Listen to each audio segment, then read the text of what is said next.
everybody. Welcome. Hello. You join us in a rainforest infested with bugs. How are you, gentlemen? Oh, I get it. I'm good. I've decided... Thanks, I hate it. Right, do either of you recognise the bugs on your little circles there? Because I tried to pick ones from your native countries. Nope. I don't know what this is. It's hideous, Can't though. say I do. So your one, Jim, was a something shield bug. I can't remember exactly which one. It was like green or tree or big shield bug or something. And then yours was an American salmon fly, Kathaar. What the heck is an American salmon fly? I believe that was it. Let me just double check. Kathaar doesn't want to be interviewed. Kathaar was interviewed. Don't want to be interviewed again? What? No. I mean, maybe. I don't know. Yeah, American salmon fly. What a lovely little guy. I think he's a water insect bug, whatever we want to call it. I have to say, I love salmon. I have salmon at least twice a week, and it's just so beautiful. It's if you get the right cut of it, it's just love salmon. What do you normally have it like with? Actually, I do it with coconut rice, and it comes out really, really nice. Mm-hmm. We normally have like a fillet of salmon with stir fry. Oh yeah, nice. Yeah, so that's like the meat of the stir fry is a fillet of salmon, or sometimes mixed with. Yep. Break it all up, put it in with some pasta. When we do the fillets, I'll have it with butter and more butter. So, sorry, Jim. Very oriental. Interrupted by butter and more butter. We butter the bread with butter. Back here in the land of the free, we like to have our salmon with butter and more butter. Oh! Yeah! All right. I butter my bread with a gator out the back. Oof. Ooh, Louisiana or what? Yeah. Oh, God. So I suppose without further ado, we should probably get into the only topic of, well, the topic that has to be covered. And that The big one. we're going to call it bugs. Because we want to, I think, cover it a bit more generally in terms of bugs and bans. Because obviously, well, I think everybody knows what's happened this week. But for anyone that doesn't, I don't know if either of you want to sum it up quite briefly. All right. No. No. All right. So Jagex released a promotion that gave you, I think it was double the amount of odd mints you would normally get. It was an increased amount of odd mints over what you would normally get while rolling treasure hunter keys. And then a few days later, while that first promotion was going, they released another promotion on top of that sold keys back for 75% off the odd mint value. It was super easy. Half the value, but yeah. It was half, Yeah. but it was super easy to get into a feedback loop where your keys were getting you more odd mints than you were spending on them.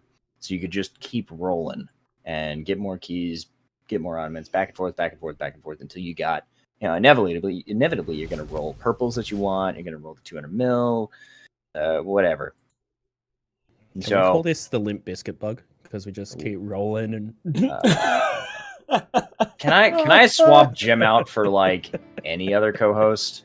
I'm kidding. The Limp Biscuit bug, beautiful. Can I get Limp Biscuit in here? I'll swap Jim out for Oh my God, Fred Durst.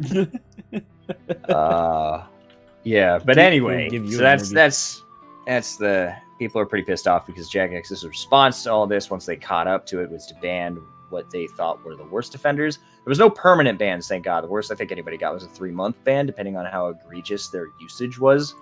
And the community's natural response was, this wasn't a bug. It wasn't being abused. You put this into the game. This was an intended mechanic. It's not our fault that you didn't notice that this could be used this way. And so there's been some back and forth between Jagex and them. Oh yeah.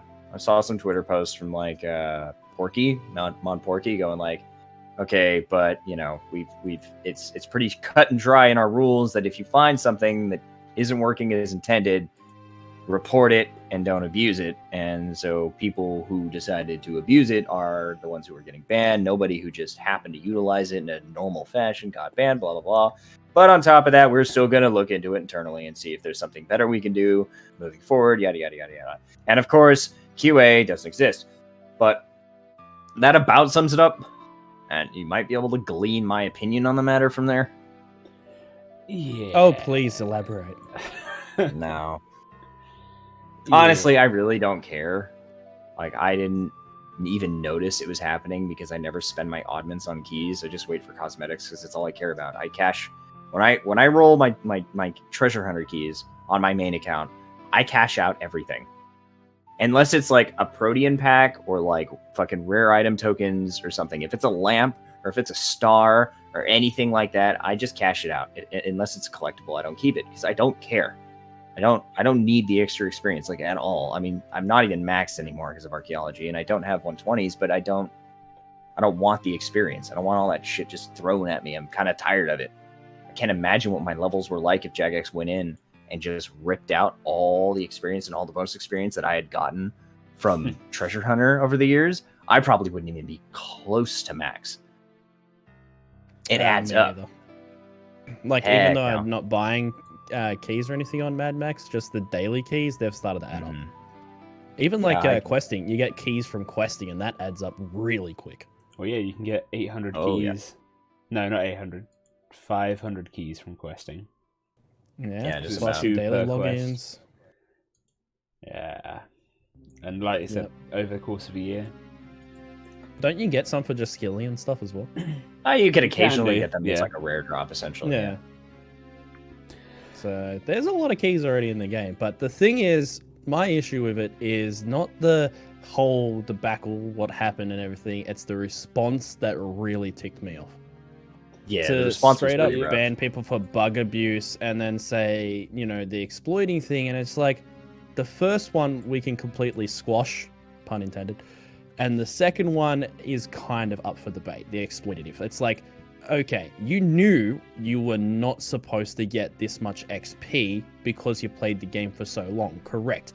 But if you are a brand new player who's new to the game and, hey, look, here's this treasure hunter thing, I'm going to buy some keys. Oh, look, Ottomans, and then they can figure it out because they're big brain. If they were their first or second day on the account and they get banned for that, what sort of precedence does that set?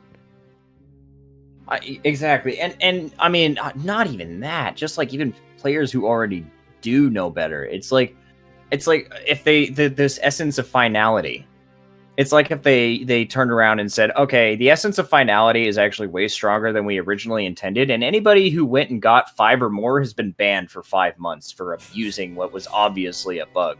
Like, you guys put it in the game this way. It's not like there was a Noxbow spawning behind a tree somewhere. It was just 2 promotions running at the same time. How is that any player's fault for utilizing that? Especially somebody who might have a gambling addiction.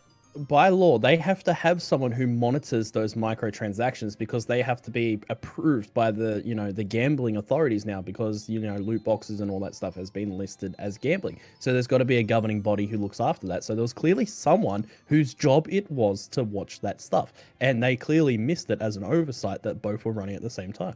Well, because that's the one thing that's not monetary. Getting oddments from keys and turning those oddments into more keys, they're not making any money off of that. Yeah, there's not actually any sales because I think there is a limit on how many treasure hunter keys you can buy a day, but I believe it is 20,000. Yeah. What the hell? It's something nuts. Yeah. It's something wild, and surprised it's even that low. But and that's per day. That's just nuts. But on top of that, it's like, so a lot of people are coming out and saying, well, you only jumped on this because you're not making any money off your promotion like you intended. You can't ring us dry for cash this time, so you're upset. Now you're banning people who, outplayed your system or whatever. Would you get banned for buying 20,000 keys? This is the thing this is where I got pissed off. It's like you got banned for getting, a bunch of keys for free, but you wouldn't get banned for buying the exact same amount of keys. And they're saying this is the response that we got. It's an unfair player advantage to other players. How?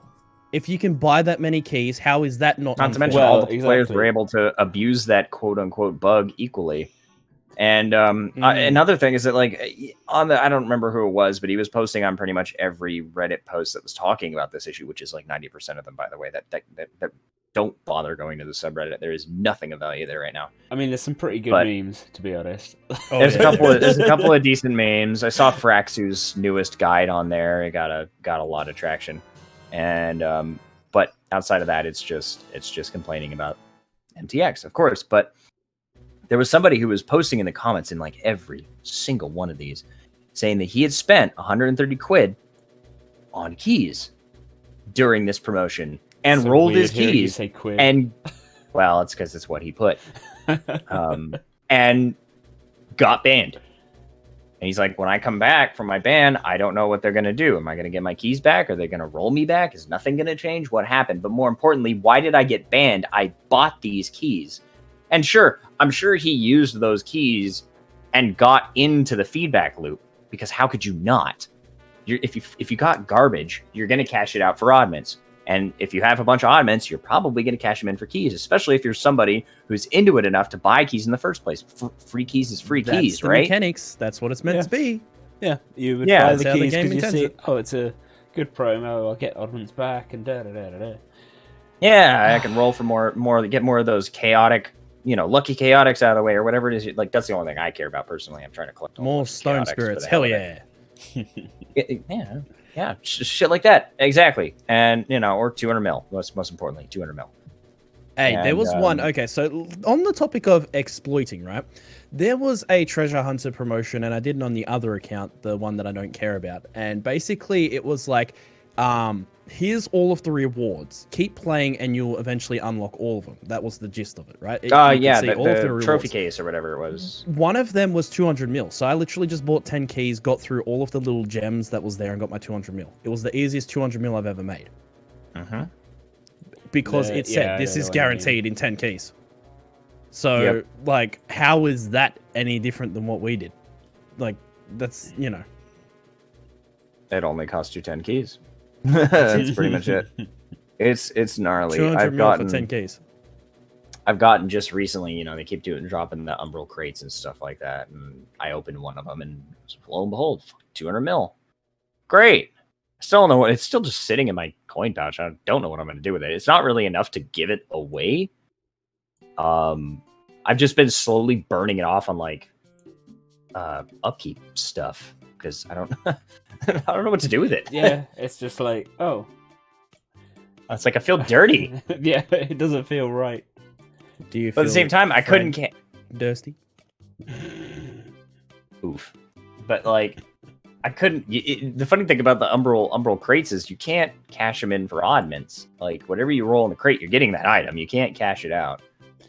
It's like I probably would have because I don't know what's it. I don't want your 200 mil, man. I want this shit to stop.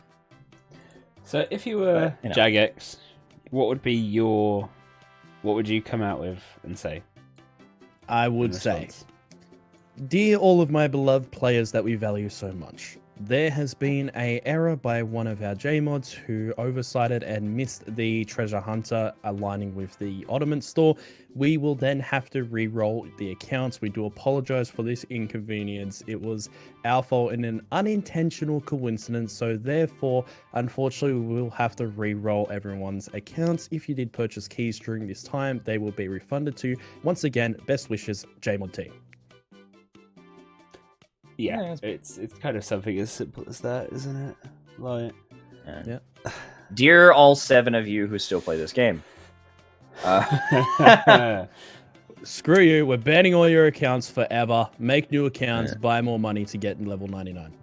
No, I wouldn't roll it back. I would just take my licks and just public apology, and that's it. They even said it in the announcement that they had monitored, and it didn't look like it had a massive effect on the economy, or that there was like gross XP gain, like something on caliber with like dungeoneering day 1 launch and rune crafting. But I probably would have just said we know, because people were bringing it up, and like, Jagex, what are you going to do about this? Are you going to do anything? Like, why does this keep happening?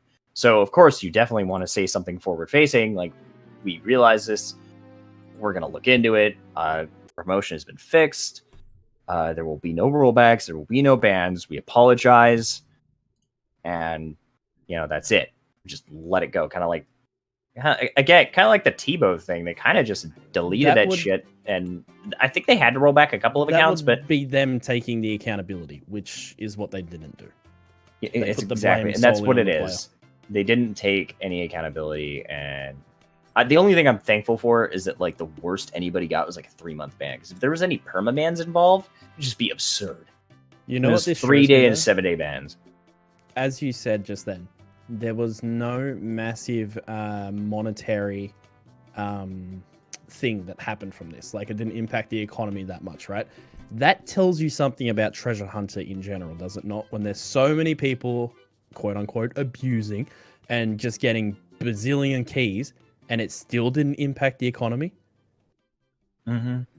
Well, to be fair, like, Treasure Hunter's biggest thing is that it's mainly experience. And in all honesty, for anybody who really pays attention, Treasure Hunter's XP and GP rates are absolutely garbage, even if you're really buying keys. Like, I mean, if you dump enough money in, we're talking about an absurd amount of dollars, like you're hitting that 20,000 key cap, then yes, you're probably going to be making more an hour than, say, grinding 1,000 enraged Telos, right? Or some of the best experience gain methods in the game. But the problem is you don't get to determine what the experience is, and you're still not guaranteed that you're going to be making a lot of cash.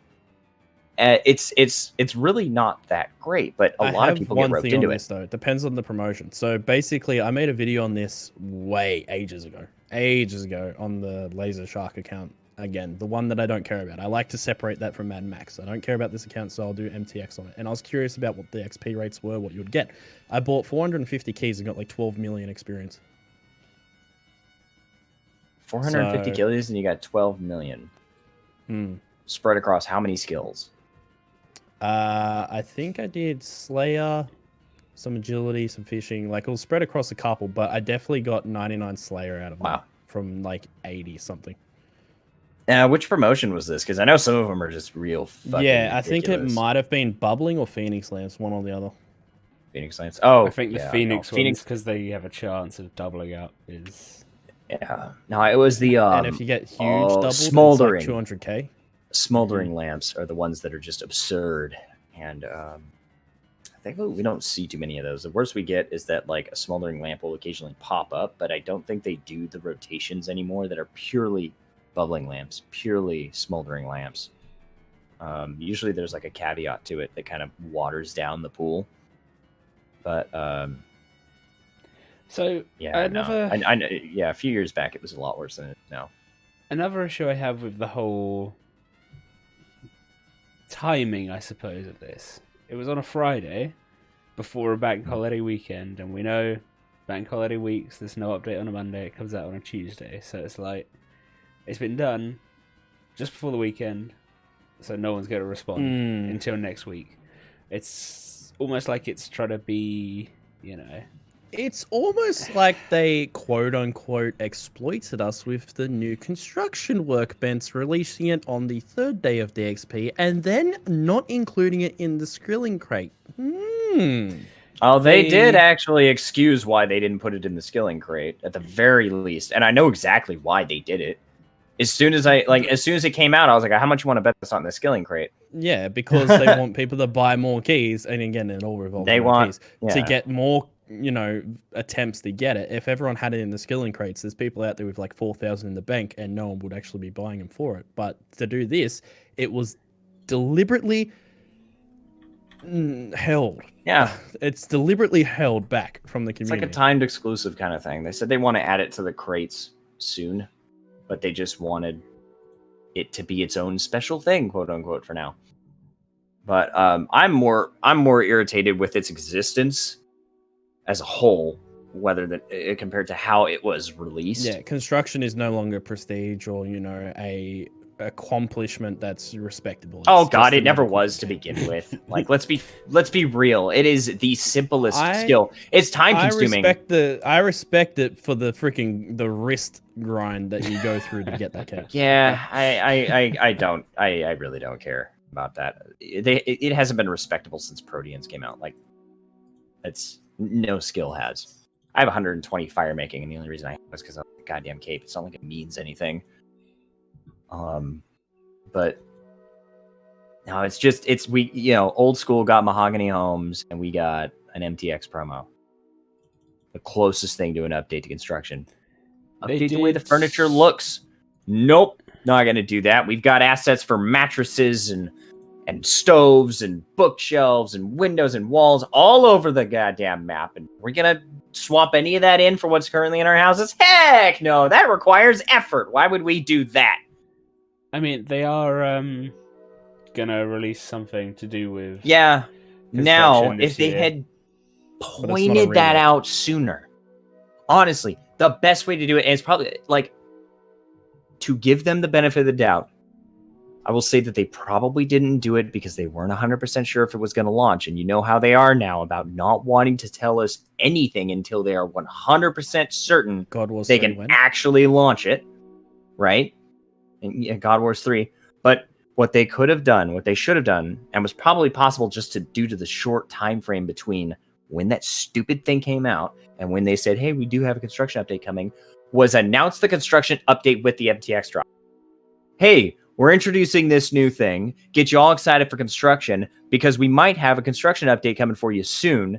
Keep an eye out. Just to get everybody excited, because at the very least, it takes some of the edge off from being told that you're getting an MTX promo as your construction update. My guess is the first thing we've gotten since the aquarium. No. It's nothing that big. No, nothing that big. More similar to a different training method, kind of like thieving got safe cracking. Yeah, it's like that sort of thing rather than a whole. It's probably honestly a lot like what old school just got with the whole get a contract, go to somebody's house, fix their stuff, right? It's slower, but you get more experience per plank, so it's cheaper. That's what old school went with. And honestly, that's smart. Like, I mean, if you really want to get your 99 quickly and you have the money to spend it, then you're still going to be ripping out larders and mahogany tables and replacing them until 99. Do you get or paid in RuneScape 3's case? Yes, but it does not cover the cost. That's stupid. What sort of contractor doesn't make money building houses? So, actually, no. Excuse me. You do not get paid. So what it is you get the contract and they give you the logs. Even worse. They give you slave labor. Terrible. I mean, yeah, if we want to be realistic, sure. But they give you the logs. If you need 12 mahogany planks for the task, they give you 12 mahogany logs. So it's still a gold sink because the logs still have to be transformed, which is fine in my opinion. You shouldn't be handing out free planks in old school. Then you go and you build the things, and you get, I think it's like almost double the experience per plank than you would just using those planks in your house. And then you earn a bonus currency that unlocks the construction outfit and a backpack that carries an extra 10, 12 planks, something stupid like that. I think it was 20 planks, something ridiculous. So it's like a rune crafting pouch for planks. Right, so that makes sense. Yeah, it's honestly, it sounds fine. But that should be tied to your strength level. Oof. What about those skillers be damned? Yeah. Skillers be damned. R.I.P. Game does not revolve around you. Get good. Get strength. Trying to levels. make it more realistic. It just carries like 400 planks on him with one strength. Yeah. It's all about just, weight distribution. I just recently beat Death Stranding. I know all about that weight. Oh, you mean Pizza Delivery Simulator? No, it's Walking Simulator. God. No, Walking Simulator's Dear Esther. Come on. What is De Esther? Exactly. We're talking about real games here, not your made-up la-la games. Dear Esther. You guys ever played The Simpsons Hit and came Run? in 2012, I think. Simpsons Hit and Run is a beautiful game. All right, I'm just going to say it now, though. The number one remake people want. Oh yeah, for sure. Amazing. I'm just going to say it now, though. Like, Death Stranding is actually a really good game. You just got to get through the whole thing. So it's like rune crafting. No, you don't No, 'cause get rune anything crafting decent out of is- rune crafting. Yeah. You're just saying that because you want to justify your rune crafting grind right now. No. Yeah. Rune span it like the rest of us. No. Well, actually, now that I can, I don't have my time stipulation, so I can rune span. But I'm actually doing nature runes because I'm making my auto alchers more profitable. Oh. Mm. You know, I've never rather even than bothered buying with them any of for those like machines. 300. I haven't done You're any missing of the out machines so much either. money. So much money. I make like 10 mil per week AFK. What have you got shoved in there? Because I know people buy Onyx bolts and put them in there. I would love to say, but that would Okay. ruin it. All right. Yeah, all right. There's so many items that you can profit off the GE, like that you can just Next, buy for next cheaper. you're gonna tell me that the rare market isn't. I don't put anything in that doesn't have 1,000 GP flip. That's the way that I do it. Yeah. Now, that's- my cost of alching, because I make my own nature runes, with the charge, is around 55 GP per alch. So if it's got more than 55 GP profit, well, I'm ahead. But I look for 1,000 GP. So it's got to have 1,055 GP profit before I go to alch it, because the auto alcher alchs at 1,200 items per day on the Mark II. So that is 1.2 million a day, but I usually go for items that are a lot higher than that. That was a lot of words that just flew at me. Yeah. Getting a bit late for you, is it? So in the half It's hour that we've been vegetable. going, I've got 2 tomes from this archaeology spot. I'm quite happy with that. Let's go. It's gonna not help even me playing. out. I'm just sitting here staring at the stream. How did people do rune crafting before archaeology? I would hate to do Wait. that through the abyss the old way. I mean, I Yeah. did Runespan basically the whole way to 99. There's so much time saved through that relic that teleports you to the middle of the abyss. Like, you don't think about it, but like 20 seconds adds up if you're doing it a fair few times. Yeah. And then if you hit the animation that takes forever. I did Runespan till 102 because I wanted the Steam thing. And I got lucky and got the pet while I was at it. Nice. I got my pet at 36 runecraft. Well, that's just nice for you. It's great. I just got 75 dungeoneering in a place where you can't roll for the pet. I'm really upset. Yeah. Congrats on I that, got my by the way. dungeoneering That pet was... in E3. Dude, I'm so mad. Like, I was like, you didn't give me a Kopesh. You gave me a mimic fucking kill token. And I can't get a pet here. I was so pissed. And no Onyx. Like, Also, apparently a lot of people hunt implings there because I kept logging into worlds that had nothing in it. And the disparity between low level and high level implings is so bad. It is awful. I hopped worlds like 300 times. I got 3 spirit implings so far. 3. I'm pretty sure I had to open like 300 jarred spirit implings to get 1 rune bar on my main. And that drop rate is better because it filters out the very common summoning charm drops. Long story short, move over, Swampletics. Newest long grind here. Like, you think that lucky impling grind was awful? Just you wait. man. His series is ridiculous, though. Like, the amount of grinds he does for such little. I was watching that improvements clue in the scroll account. grind and it just made me sick. I was like, this man is something else. He's an animal. Like, Yeah. I applaud him wholeheartedly.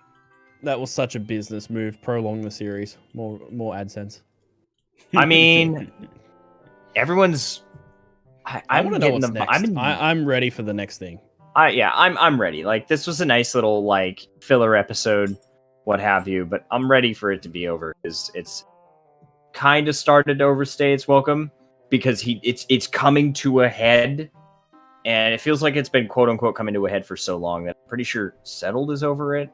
A lot of the fan base is starting to just like ready. We need to see it end because he's got other plans. He keeps talking about he's got other plans. We want to see what that is too. If he does a desert only series, I swear to quit. Do I look like a guy with a plan? I'm just a dog chasing cars. I wouldn't know what to do with one if I caught it. I would love it if the next series is settled, logging into RS3 to do the exact same thing again. and does it in 1 week. Just buys keys and gets banned. Nah, Buys keys, gets I think banned. so. Series over. Could you imagine if Settle decided to jump over to the RS3 game just for the heck of it? I don't even. What would his fan base even do? Would they be upset? Would they be surprised? Would they hate him or still like him? I don't. I think if he did it is as an Iron Man again and kept that, like people would suddenly realize, oh wait, this isn't RuneScape's not so bad. So different. No, he could literally call it as like Swamp Man has discovered there's another swamp in an alternate dimension, and he literally does the same thing. Makes the character look as close to the same way as he can, and the whole thing is to, kill Araxer. Or Araxi, technically. Kill them both. I didn't know there was 2 of those until someone told me. Well, there's 2 of them in the, during the fight, one gets replaced by the other. So it's all in one fight. Yeah, you whoop Araxer's rear end, and then his wife drops in and eats him, and then attacks you. All right, I'm gonna ask some things. You're gonna tell me if they're exploits or not. All right. Oh no. Right. If I use Scav 4 and I sit at Corpse Spiders and I get a bunch of components for free, is that Scav 4 can give you up to infinite components, so that is a ban. Yeah. Okay. Cool. If I was to make enough money for a bond and never pay for membership again, okay, also a ban. Lovely. If I stand at the Grand Exchange and okay, cool, awesome. If I log in, ban. Temp ban, 3-day ban. That's temp ban. Minor abuse. How dare you? Yeah. You can log in infinite times. Buying keys, then I'm banned. It's 7 day up to a 7-year ban. It depends on what mod looks at it. Maybe that's why I came back after 7 years. I was just banned the whole time. You were banned so hard you didn't even realize you were banned. You were just mental banned from the game. That's EOC for you when it came out, before you could actually do Revolution. Ooh.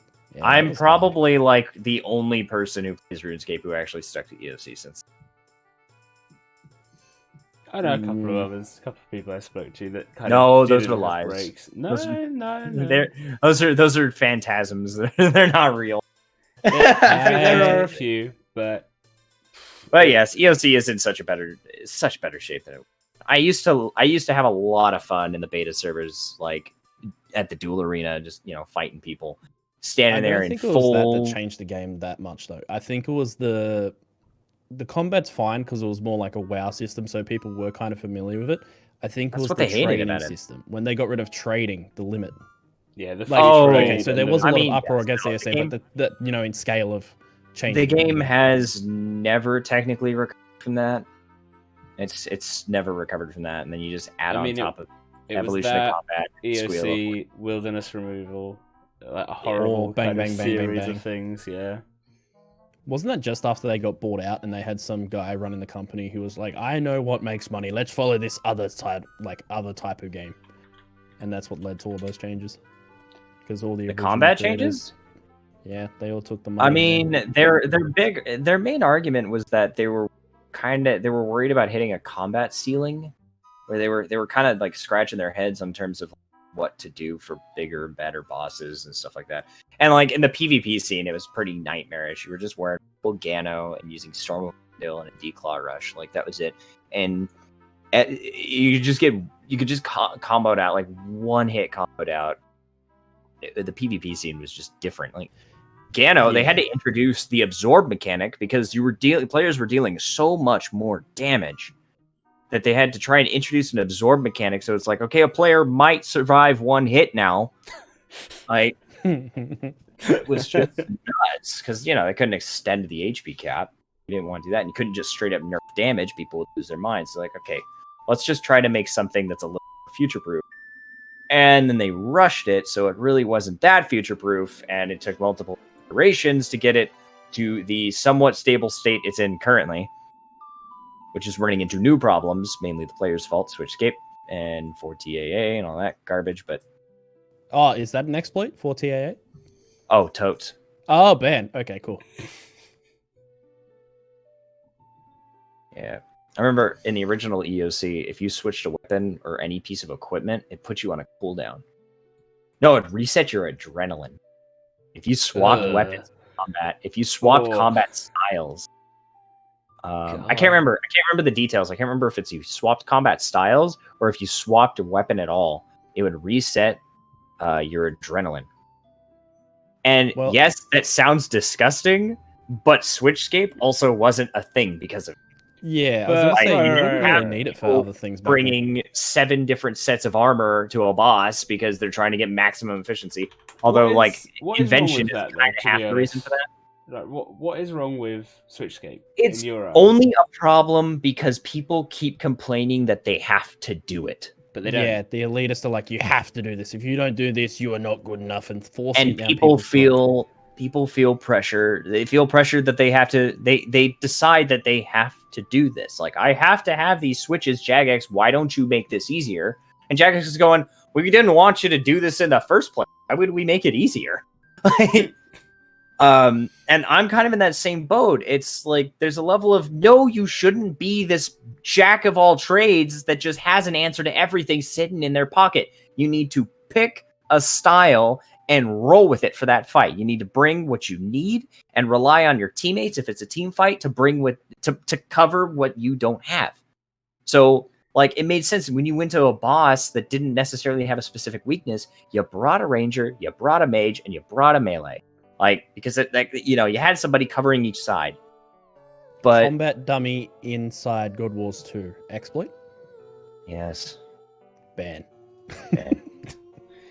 But there's so many examples I'm thinking of. It's like the new amulet is kind of an example of them like trying to fix Switchscape, and then players are turning it into more. It's like, okay, like they're bringing multiple amulets. Have you seen that? You can bring a free. Switching amulets. What the hell? Yeah, no, exactly. You can bring a free special Mr. attack. Mouse click. I haven't got a chance to jump in. They're just going to town, dude. Can you imagine what it was like when there was 4 of us? Alright, but yeah, like you could bring a free special attack with you that'll scale to the level of weapon you have. Awesome. Yeah, that's great. You won't have to bring as much stuff with you. You'll save an inventory spot. Mikaru, I'm gonna bring 7 amulets! Well, not Mikaru, but it was the first thing that came to mind. Pretty much only bring 2 because you can only keybind 2. One or ornament kitted. Oh, God forbid they have to manually click an amulet. Right. Oh no, my hand's gonna fall off. Oh no, I have to click something. Jagex, why can't I keybind main and offhand at the same key?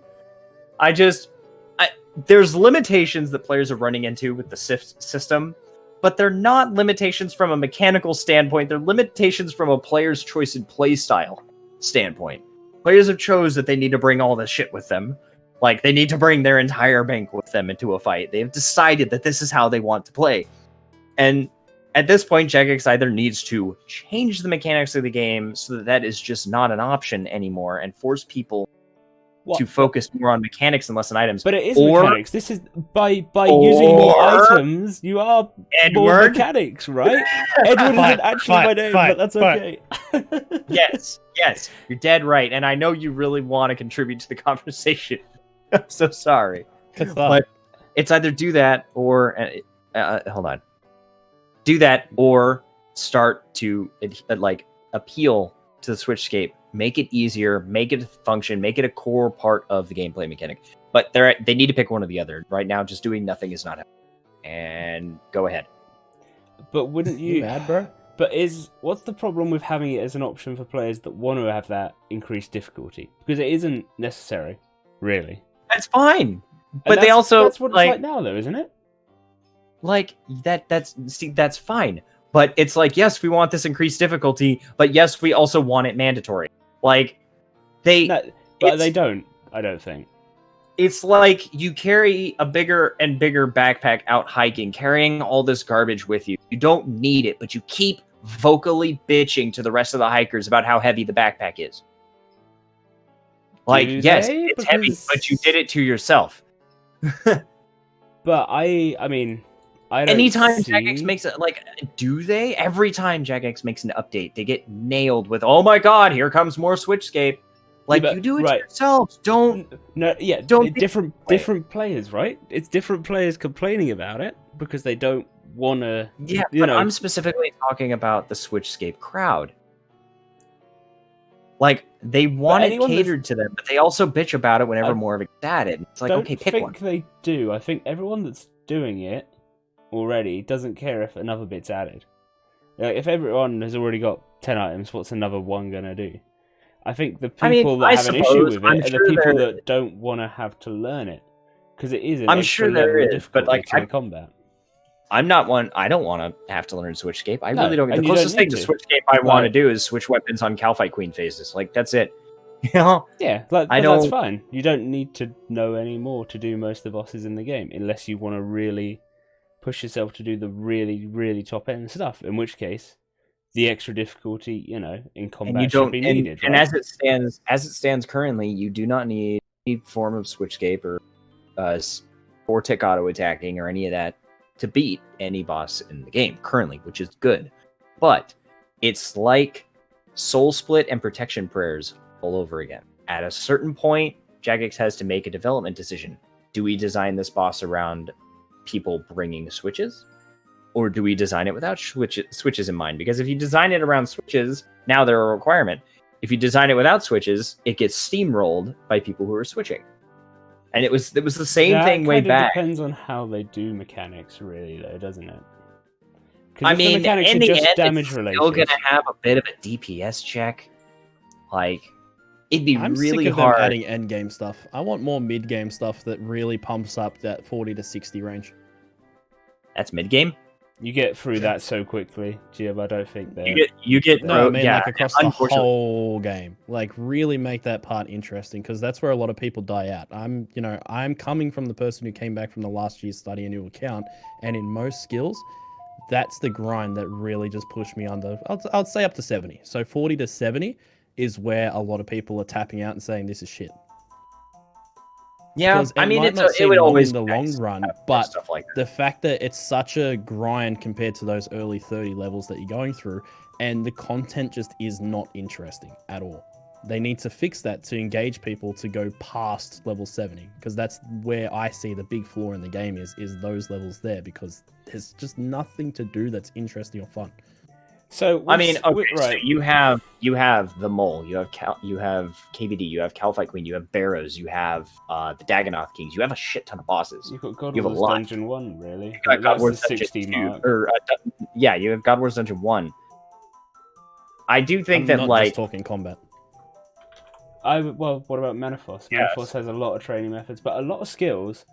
Those like mid levels, it's quest based. Like if you do quests, that skips you 5 levels. So if you're not interested in quests, then Yeah, I've never met anybody who's gone, oh god, the grind from 40 to 50 like fletching is so bad. Like, no, they usually skip it. As a new player who's never played a game like RuneScape before, do 40 to 70 in woodcutting or fishing. Dude, I just recently did it on old school, which experience rates are absolutely abysmal compared to here, and it's not that veterans. Bad. We know what it's like to go to 99. I'm pretty sure it's pretty well known amongst the community that this game is grindy. Even new people coming in know that this game is not.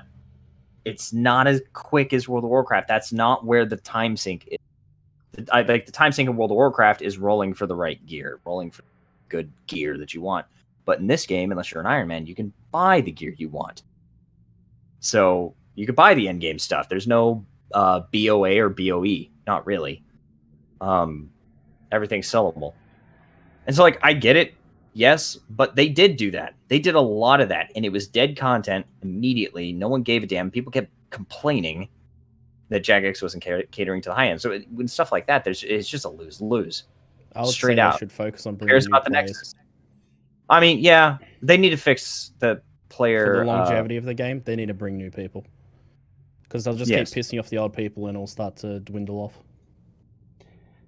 Yeah, I don't know how much time you spend free to play lately, but there is a ton of new players. Mobile added a lot of them. If you go and say they're not using a bunch of people on mobile.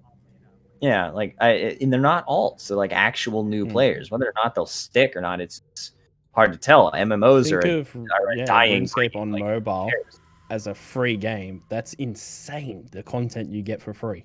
Mm-hmm. But the new player experience, as you know, I've times really needs. RuneScape's got a lot of content.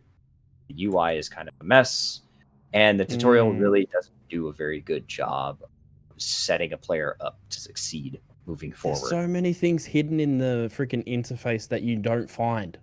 Mm-hmm. Like tutorials just don't go through it, and it's like, oh my god, like optimizing settings. That's something like turning off load screens, changing the game view settings, changing the bank, size of the screen. None of that is actually taught to you, and you've got to like just find your way through it. To be fair, buckets, having them automatically disappear from your inventory instead of having them in your inventory. All those settings are like really buried. To be fair, like it's the same way in other games too. If I go and I play like when I tried to play Warcraft, it didn't tell you anything about like how to move hotbars around, how to add more hotbars to the game, how to do this and this and that and all the other things. You just had to like have the intuition to want to dig around in the settings to get a better understanding of what this game can do for you, which is something I do a lot now. Like it's just, one of the first things I do when I boot up in any game is go into the settings just to see what can be changed, because usually there's something in there that's helpful. That, but for some people, turning off loading screens, maybe they don't want that, because maybe they don't want to stare at a white canvas while the texture's slowly loading. Yeah, stuff like that. But and they have no control over their character, but it's kind of hard, because I feel like Jagex really struggles to draw a line on what they should show a new player and what they shouldn't. Because like when I had my fiance start the game, it dropped her in Berthorpe with a full UI. Like, she didn't know what any of this was. It took her forever just to realize that there was a blinking arrow over a character she was supposed to talk to, because she was so inundated with just an overflow of information. Well, you go to like Tutorial Island, and I mean, you don't really have any of that. It's all gone, and it's slowly added one piece at a time. Yeah, as it's explained to you.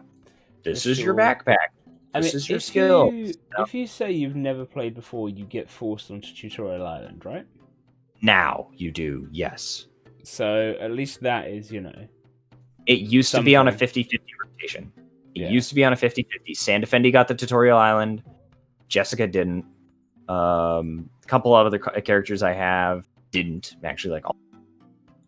But now it is 100%. If you say you're a new player, or I think if you say you're a returning player, a long time, you'll get Tutorial Island.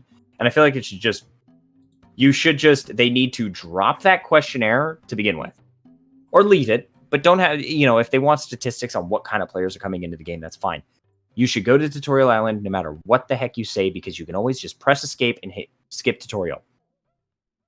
There's no, just put them on Tutorial Island anyway, because some people might overthink what that question is saying and say, yeah, I've played RuneScape before, and now they have skipped the tutorial and don't know what they're doing.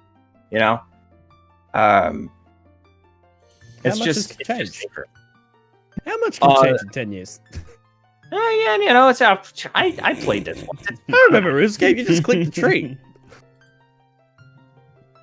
Or they get afraid. They're like, oh, I don't want to get stuck in a tutorial. And it's like, I mean, just put them in the damn tutorial. And one of the first things the game tells you is that you can press escape to quit the tutorial at any time. Boom. Wham, bam, thank you, man. It's done. Now, it's not like the tutorial is that long either. It's like 10 minutes short. At most. Yeah. Berthorpe is where you get all the detailed work, and you can walk away from that at any time. Now, what is unfortunate is it's not very clear how to actually like quit that tutorial. You have to go into the your path system and clear that path out, and it's stubborn, because a lot of times when you log out and log back in, hey, you're on the path for some reason. Forces you to do it. Yeah, it's like I've had that happen to me, where it's like it put me back on the path. I am in the middle of the Caridian desert. I'm not going to Berthorpe. Click out. But the Berthorpe tutorial is actually really, really well done, but it just sucks if it's on its own, because you don't get that slow feed in of the UI, which is by far the most complicated part of RuneScape, because the UI is highly customizable, but because that's also like a total mess. Let's get every new player, right, that spawns in. Jagex gives them 1 million GP, and instead of Tutorial Island, they're at the Sand Casino, and they say go nuts. Huge genius. I fixed every problem. I'll probably get, banned for that. It's all good. I'm sure. I'm sure that'd be great for new player retention. It's not like there'd be many accounts made. That would. Hey, they're all mobile players. They're used to gambling. I got 1 million GP. Do I gamble it or do I just change it to my main account? Oh, look, it took 2 minutes. Mike got a new tutorial out. It says how to make 700 mil an hour. Oh, that's gonna crash the prices. Can't do that. Can't do that. Yeah, they're gonna change it so you only get 500k now. Oh, that fixes it. Yeah, problem solved. 300. Let's change topic and talk about something we like about RuneScape. What do we enjoy about the game?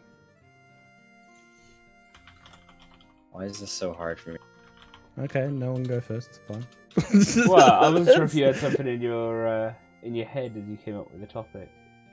How big is that font, bro? What is happening? Go. Problem solved. My favorite thing in RuneScape. I love fire making. It is my favorite thing about the game. Why? It is such a stupidly pointless skill. And I just love it for that. It is so, when you make a game, even Dungeons and Dragons wouldn't have something like a fire making skill in it, and that game just has the most,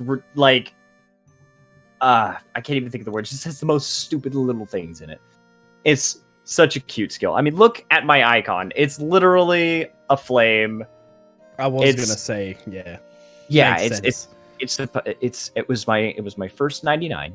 It was my first pet, and it was my first 20. I got 120 fire making before I even maxed, out of spite. I like spite. Spite's a good thing. Yeah. I love. What about you, Eddie? Yeah. Well, I would say, No, you had to. no, I can't do that. What do you say, Eddie? Oh, Christ. Eddie. Oh, the pressure now.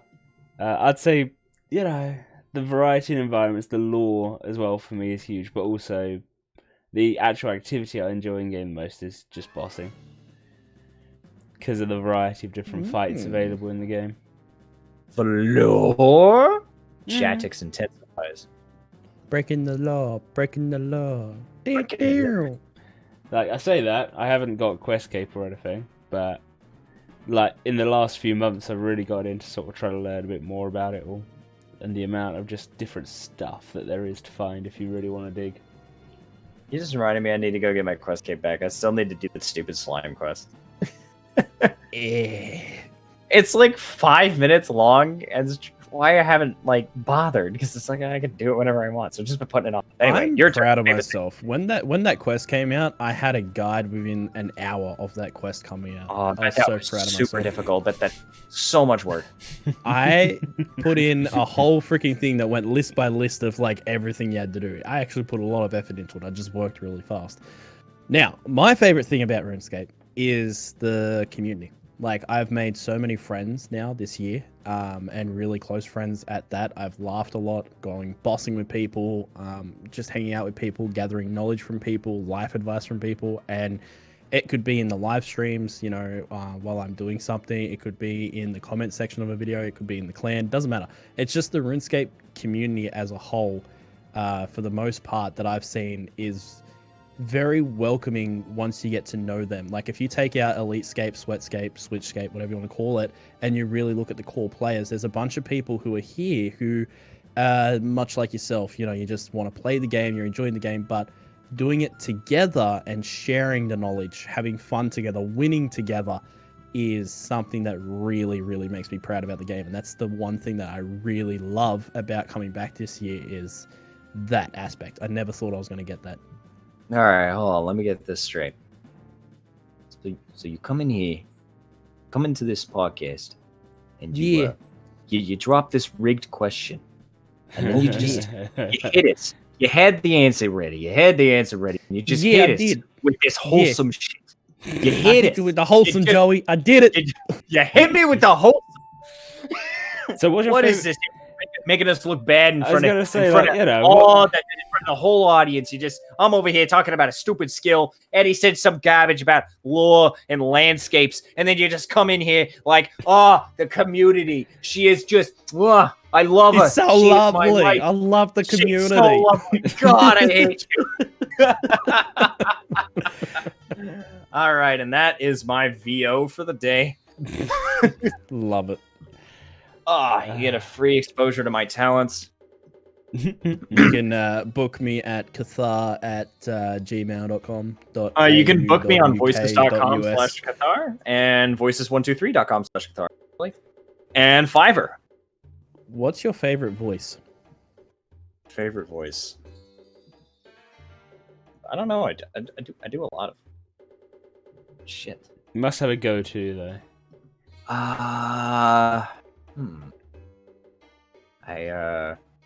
Shit, what time is it? 12:18. Got my neighbors. I do like some fucking like lunatic ones, and like mad scientist, or the Joker wannabe clone, stuff like that. And I really enjoy it lately. I've been really enjoying doing this like 1920s radio announcer that I just kind of like discovered I can sort of do. And so I was like, it's the mid-1920s and radio has just entered its crystal set era, and stuff like that. I don't necessarily have a favorite because I kind of just go in and out. It's like I'll discover a voice that I have fun with, and so I just play with that for a while, and then I forget about it and find something else. So you turn up your high frequency, and it's like, well, back to the game, boys. Yeah, a little bit of a hiss underneath it. Yeah, get the tinny old radio filter going. Oh shit! I actually just did that recently. That line was not just off the top of my head. I was doing a script because I want to get into voice acting. I'm trying to do that, and I had a man produce a demo for me, and so I went in and recorded. We picked the scripts out. He was like, all right, so what kind of voices do you feel you can use strongly? We want to get something with like range, and so we settled on an evil doctor, a mad scientist, a 1920s radio announcer, a pirate, and a young hero. And we got the scripts. He sent them to me to like proofread ahead of time, and then I went in and recorded them. And he just yesterday got back to me with the produced demo reel, and I fucking love it. It was so much fun, especially recording the mad scientist, because I really got into it. Eureka!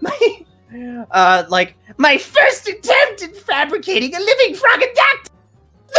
Success! Like, that kind of shit. It was so fucking fun to just do over and over and over until I, like, nailed it. And I just upset my fiance. Hi, babe, love you. Yeah, shut the door on me. And just stuff like that. So I got that now, and I'm putting it on my little websites and stuff and trying to get it to agents and we'll see how that goes. Yeah, if the YouTube thing doesn't pan out. Get your name out there another way. Yeah, I mean, people were like, oh, don't get stuck in doing RuneScape content because you'll never be able to be any other kind of content creator. I knew this as a hobby, man. I'll be a RuneScape content creator and a voice actor on the side. That's the...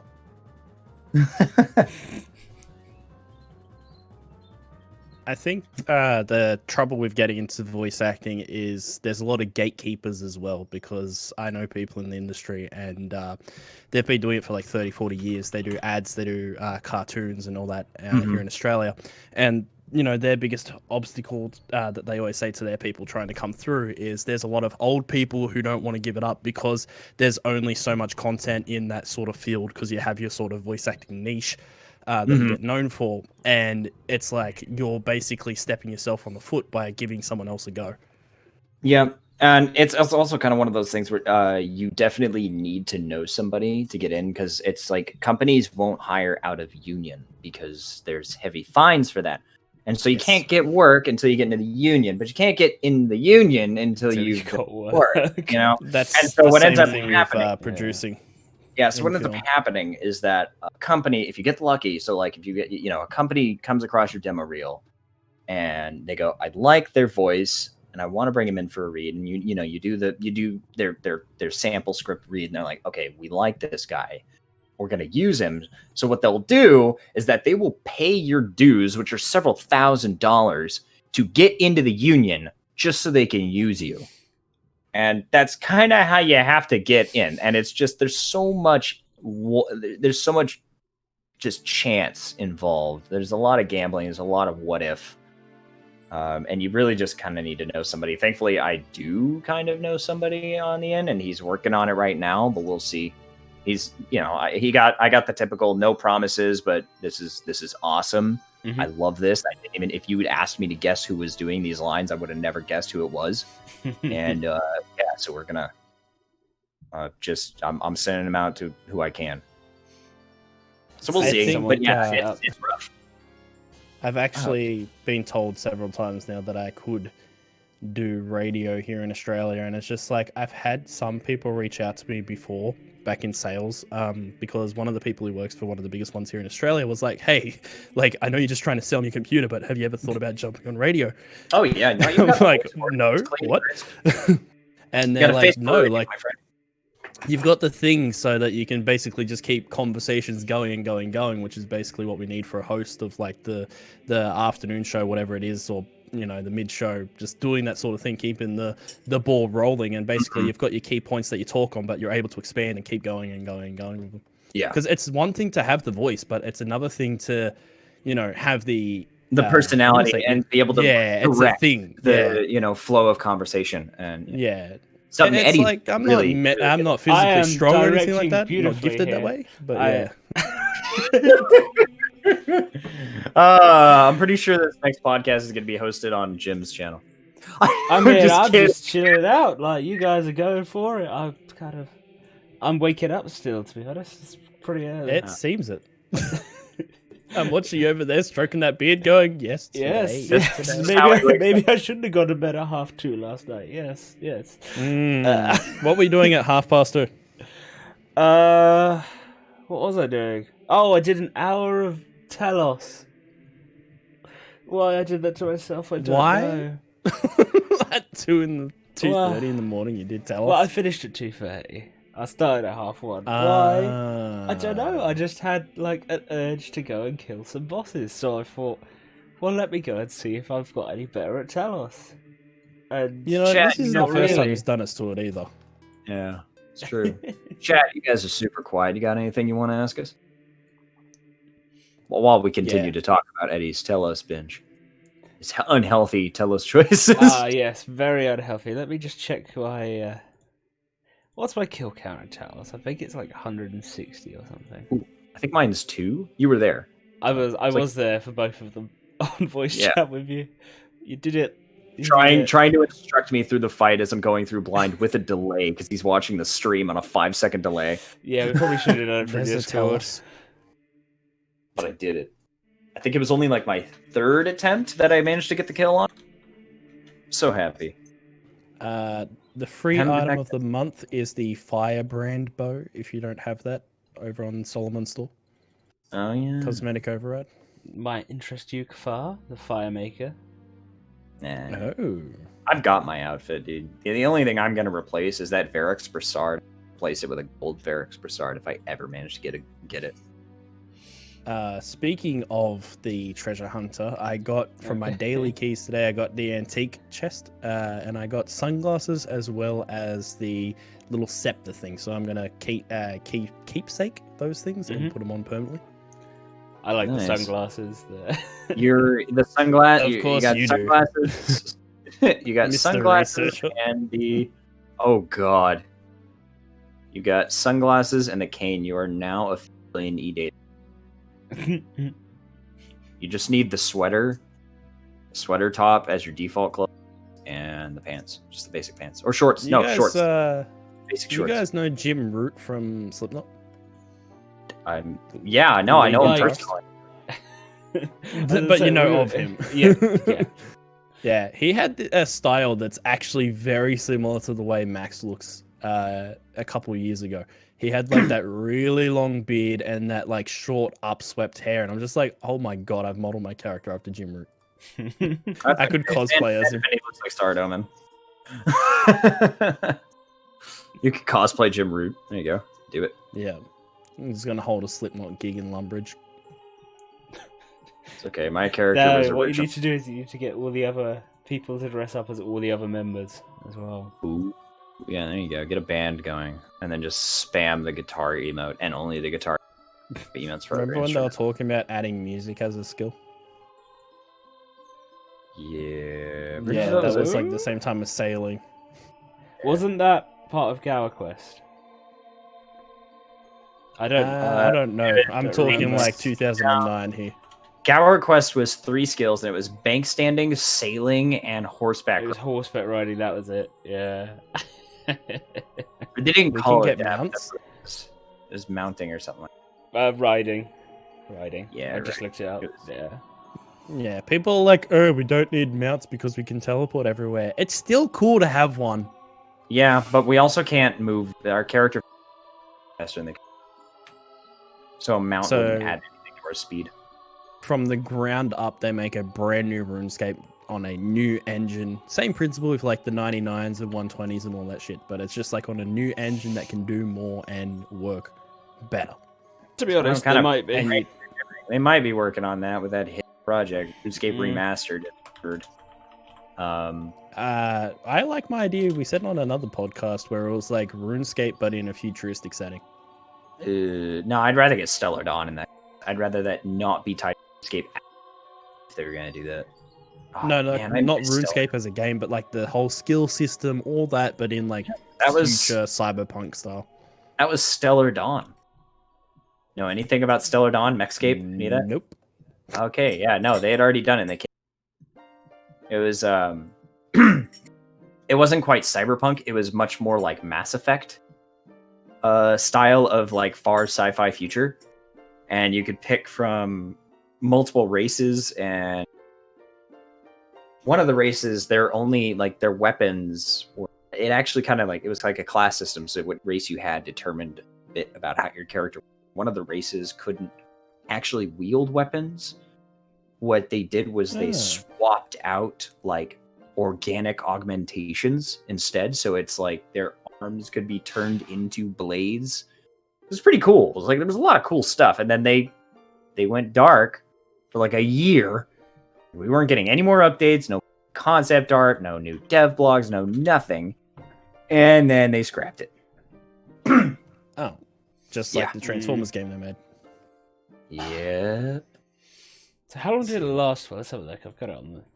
Let's check on Stellar on the wiki. Da-da-da.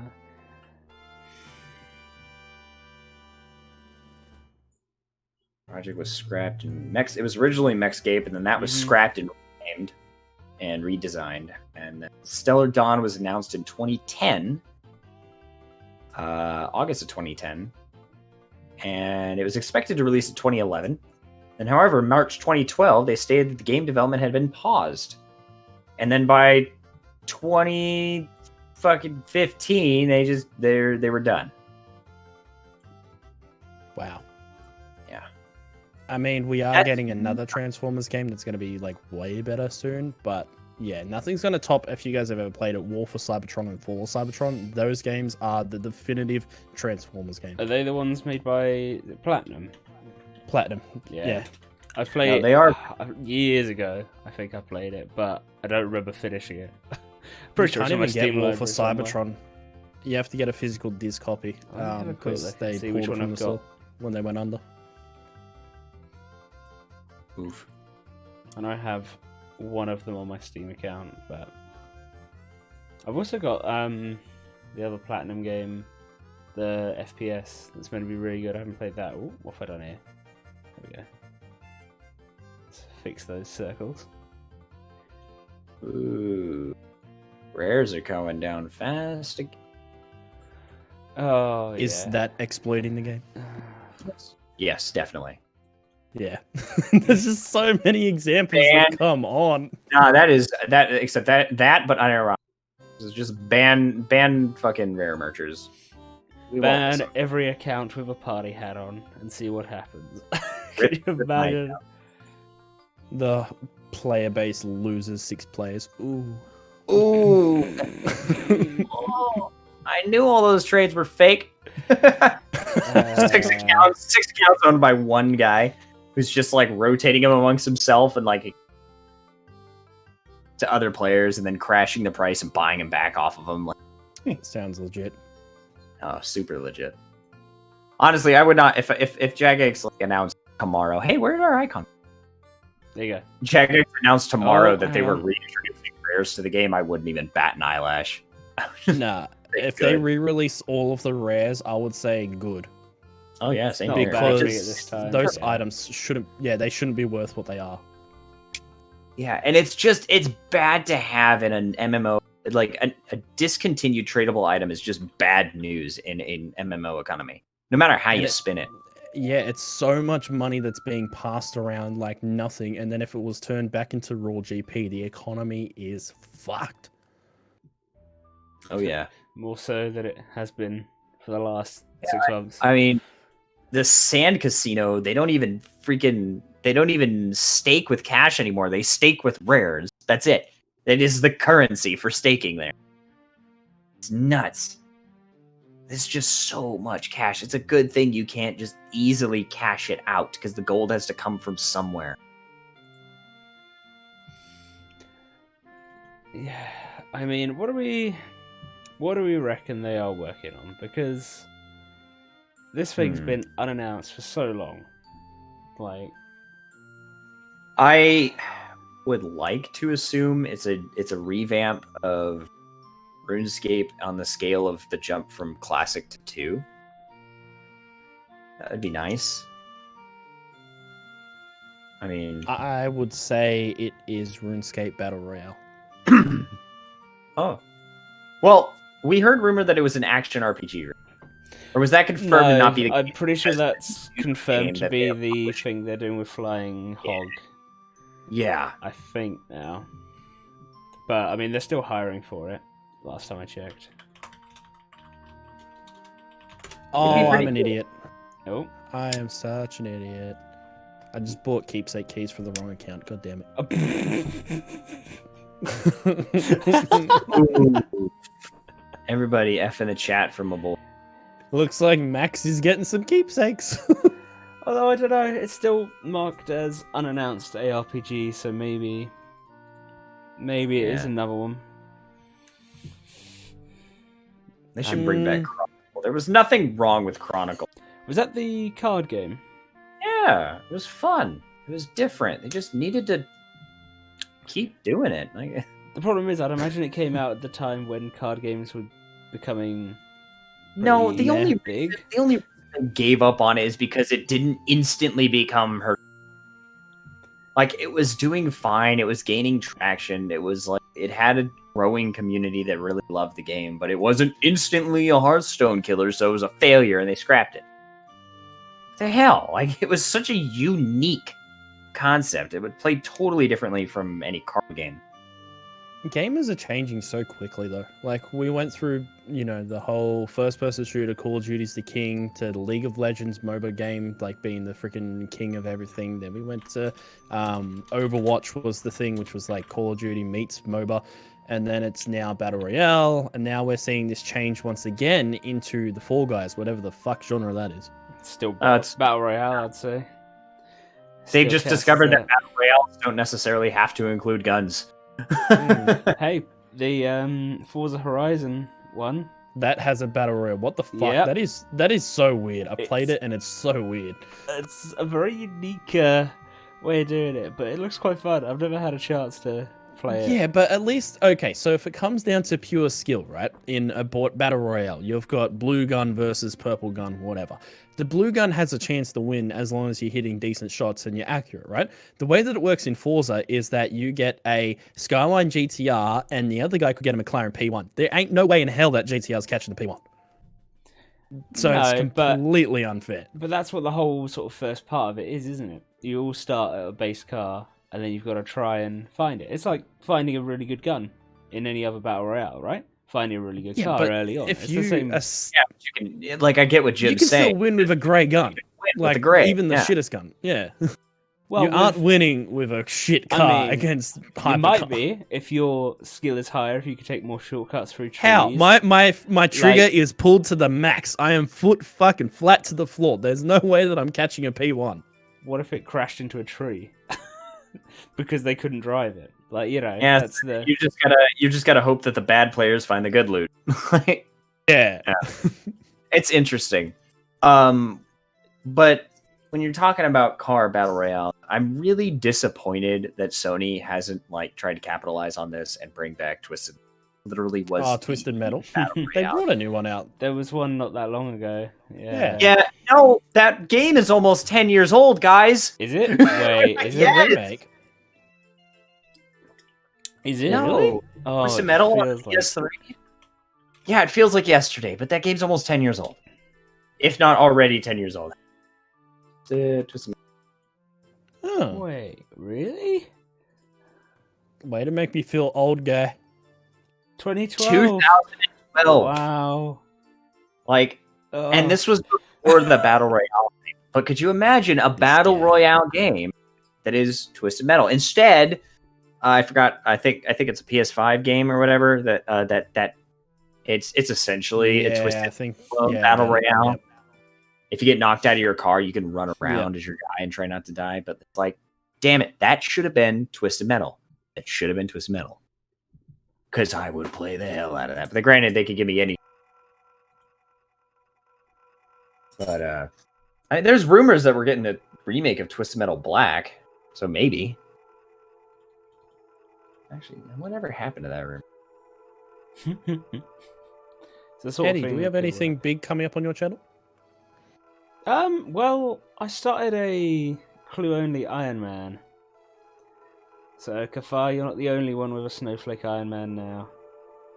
Oh yeah, I heard about that. The clue-only Iron Man. So, it was kind of... It came because I didn't really do clues, ever. I've never really done clues. So I thought, okay, let's just start from scratch and learn clues from the base. So, finding out all the items you need, everything like that. And what better way to do that than as an Iron Man, working towards all the items and stuff on your own. So it's brilliant. I was like, ready, into game, cool. First thing I do on the stream is Google where you can actually get easy clue scrolls from, because I didn't even know that. Turns out I didn't actually do this, but you get a free clue from the area, whatever it's called, the treasure trail area south of the GE. I didn't do that. I killed goblins to get my first one, because that was a 2 in 128. I don't know why the wiki lists things as like 2 in 128 and not 1 in 64. Because it's exactly the same. Math. It's exactly the same.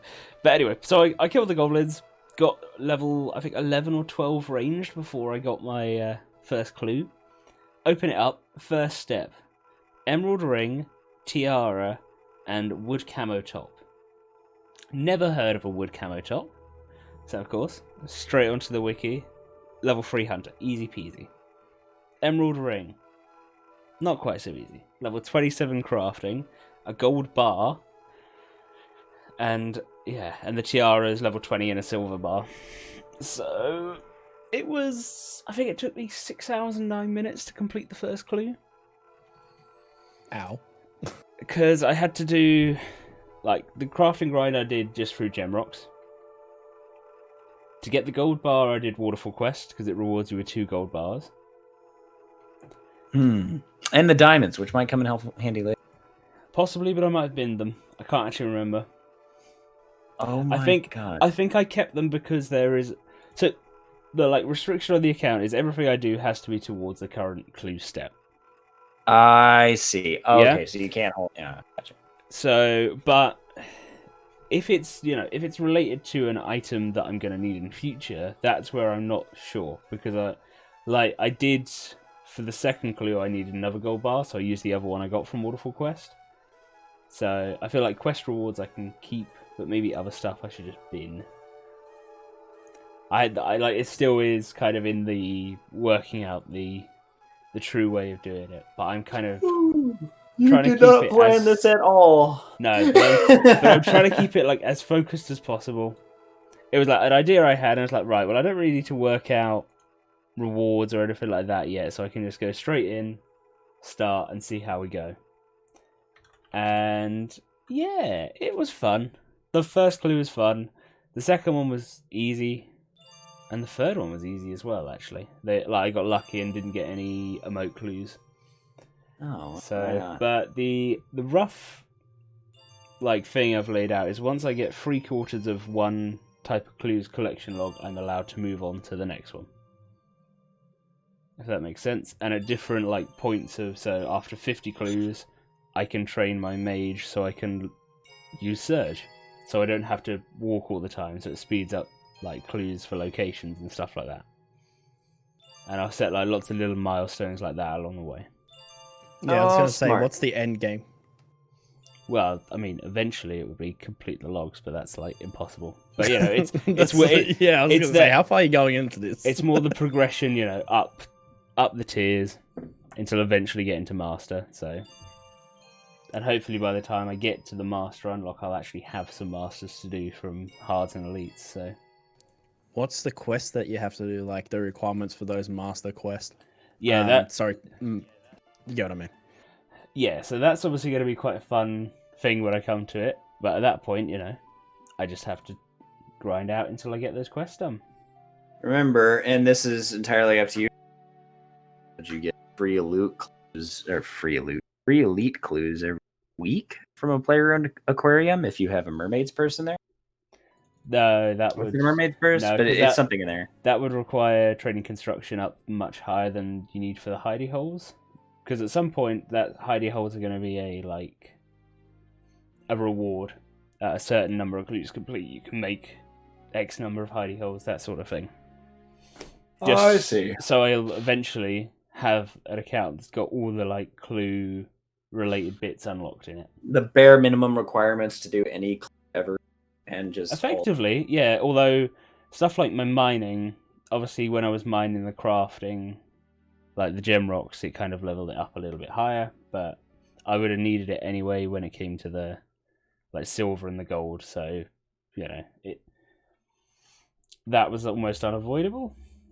But I don't know. How many hours have you put in so far? It would be about 7 or 8, and that was across 2 days. I didn't do anything yesterday because I was working all evening and then doing telos, but... How long does it take to edit those? I don't know, because I haven't done the first episode yet. I'm probably going to work on that tomorrow and get it out. So, it probably won't be as cinematic or as polished as a lot of the other things that I've done in terms of separate videos, outside of the interviews and things. So I kind of like the idea of you just bumbling your way through the. This guy's stumbling haphazardly. It's very, very much that. At one point, I was mining clay because I wanted to do pottery, and I was like, "Wait, can I just use the clay on a sink? It can't be that simple." And then it cuts straight to me using it on a sink. Bro, no, I did that early on in my Desert Only 2. I was going to a fountain to use the clay on the fountain, and there was a well right there. And I was like, there's no way he's just gonna... I was like, how is he gonna get the clay into the well without losing the fucking clay? And lo and behold, he's just sitting there, just turning clay into soft clay. I was like, oh my god. So what you... I remember this needed a bucket. What I haven't said is that I did actually go and collect 14 buckets from the cows in Lumbridge because I thought I might need them. So I was hopping worlds, just collecting the buckets so I could do 40 buckets of water to 14 clay. Oh my god. That's so funny. So yeah, but I'll have to do some quests as we go. And like I said, I've done Waterfall quest and I did Knight Sword because you need level 20 smithing for silver. And I was like, right, it's more efficient to get the... Well, it ended up being up to level 25 or 30. I can't even remember. It's a huge amount of XP for Knight Sword. It's quicker to get to 10 and do Knight Sword all the way up, rather than train it just to 20. So, Yeah. So that's where, I think she did 23 or something like that, I think. I'm not sure. I I haven't don't got the remember. account I used to open remember. or clips, so. But obviously, I've never played an Iron Man before, so it's quite fun. That whole Yeah. grind as well. Yeah, I kind of think I will eventually transition to an Iron Man account. Whether it be as a series or it's just something I do on the side on RS3, I definitely want to do an Iron because I feel like it's more fun to be an Iron on RS3 than it is old school because you have access to so many more different ways of training, and they're definitely funner ways of training on RS3 versus old school as well for an Iron Man, in my opinion. Like, you've got so many different avenues you can go to do things because there's just so much more content. I can't spell. Iron. Yeah, I pretty much play my main like an Iron Man on old school, and I can tell it's just miserable. It feels more I'm just, grindy on old school. Although my stats are all whack. I've got 99 and like 1 like You 1 and a lot there. of You skills. said 99, and then I didn't hear what you actually said. Oh, I said I've got 99 fire making on that account because of course it is the first thing I did. Of course. I was level 13. Fire making only Iron Man. I was level 13, dude. I couldn't even wear mithril, and I got 99 fire making. And then I was like, well, what should I do next? And my buddy was like, you should fight Jad. And I was like, I've never actually legitimately fought Jad, I'll have you know. I got my first fire cape kill with a death touch dart many years back, and then EOC just kind of makes me cheese my way through it. And so I got the base 70, the 75 range, the 75 defense, the 60 attack, the 70 attack for a whip, and the 60 strength for, I don't remember why I got that. And then the 43 prayer. And he kitted me out. He gave me full armadillo. He gave me a torture amulet, whatever ring it was. He gave me these boots I'd never heard of. And he gave me a twisted bow and a blowpipe. And then I had to buy all the supplies myself. And then I spent 7 hours trying to kill Jad with a twisted bow. He was like, this should be super easy for you, dude. This is totally easy. You should be able to do this in your sleep. And it took me 7 hours. I'm pretty sure that's a video on your channel, right? It's the one old school Yeah. video that no one cares about. It has no views. No one... Who cares? Granted, I didn't really promote it as heavily as I do my other videos. I put it in the old school subreddit, and they didn't care at all. And just they made fun of me for using a bunch of lent gear, and that was pretty much it. Like, wow, how's that bot bank? I was like, dude, the episode opens with me saying this gear was lent to me for this fight. I didn't buy any of this. I gave it all back. I don't have any of it. I hate people like that who it's like you put so much time into putting a disclaimer of everything, and they just blatantly ignore it. They blatantly ignore it, and then they're like, why aren't you doing this? And it's like, I said it in one of mine, which was a tutorial of DPS, and I said 10 times, I'm not a pro, this is not sweat guide, this is just basic guide, and you still had people saying, oh, you're not 4-ticking, that's noob. Wow, imagine not 4-ticking or flanking switch. Shut up. Oh, wow. Bro, planted feet, where's your vigor? Do you even ASR? What You're not the even hell? using T92s. Oh, get out of here. You're not using T92s and you're only 80 defense. No malevolence? Wow, get good. You could have got 2 extra DPS there.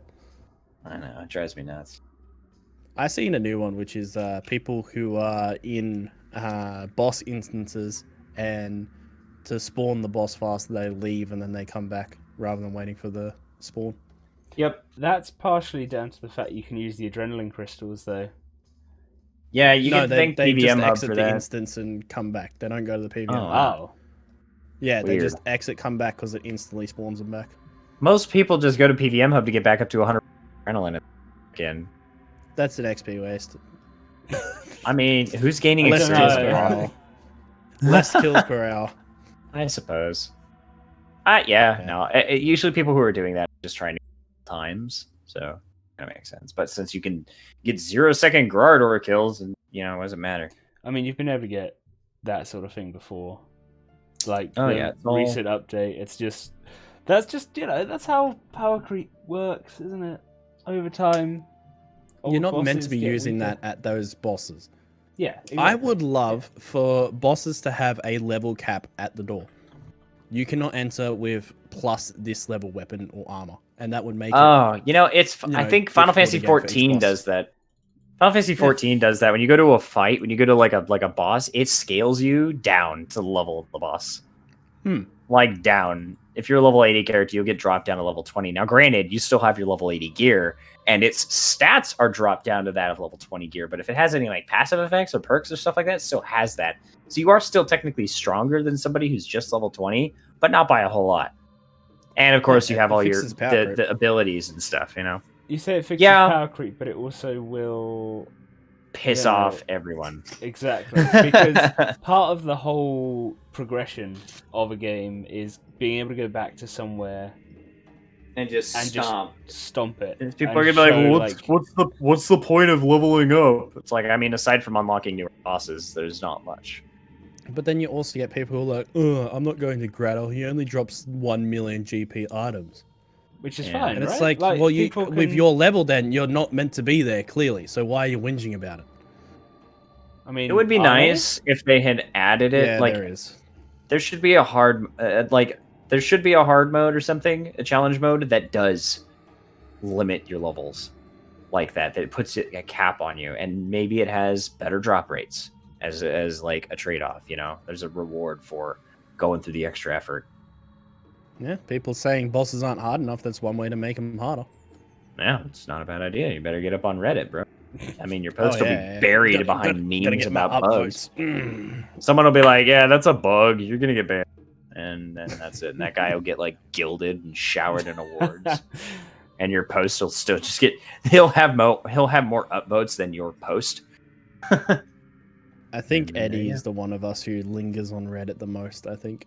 Absolutely not. It's me for sure. I never use it except for like yesterday when I was just seeing the crowd's reaction to the thing. Oh, I get in fights. If Eddie spends any time on there, getting in fights with everybody.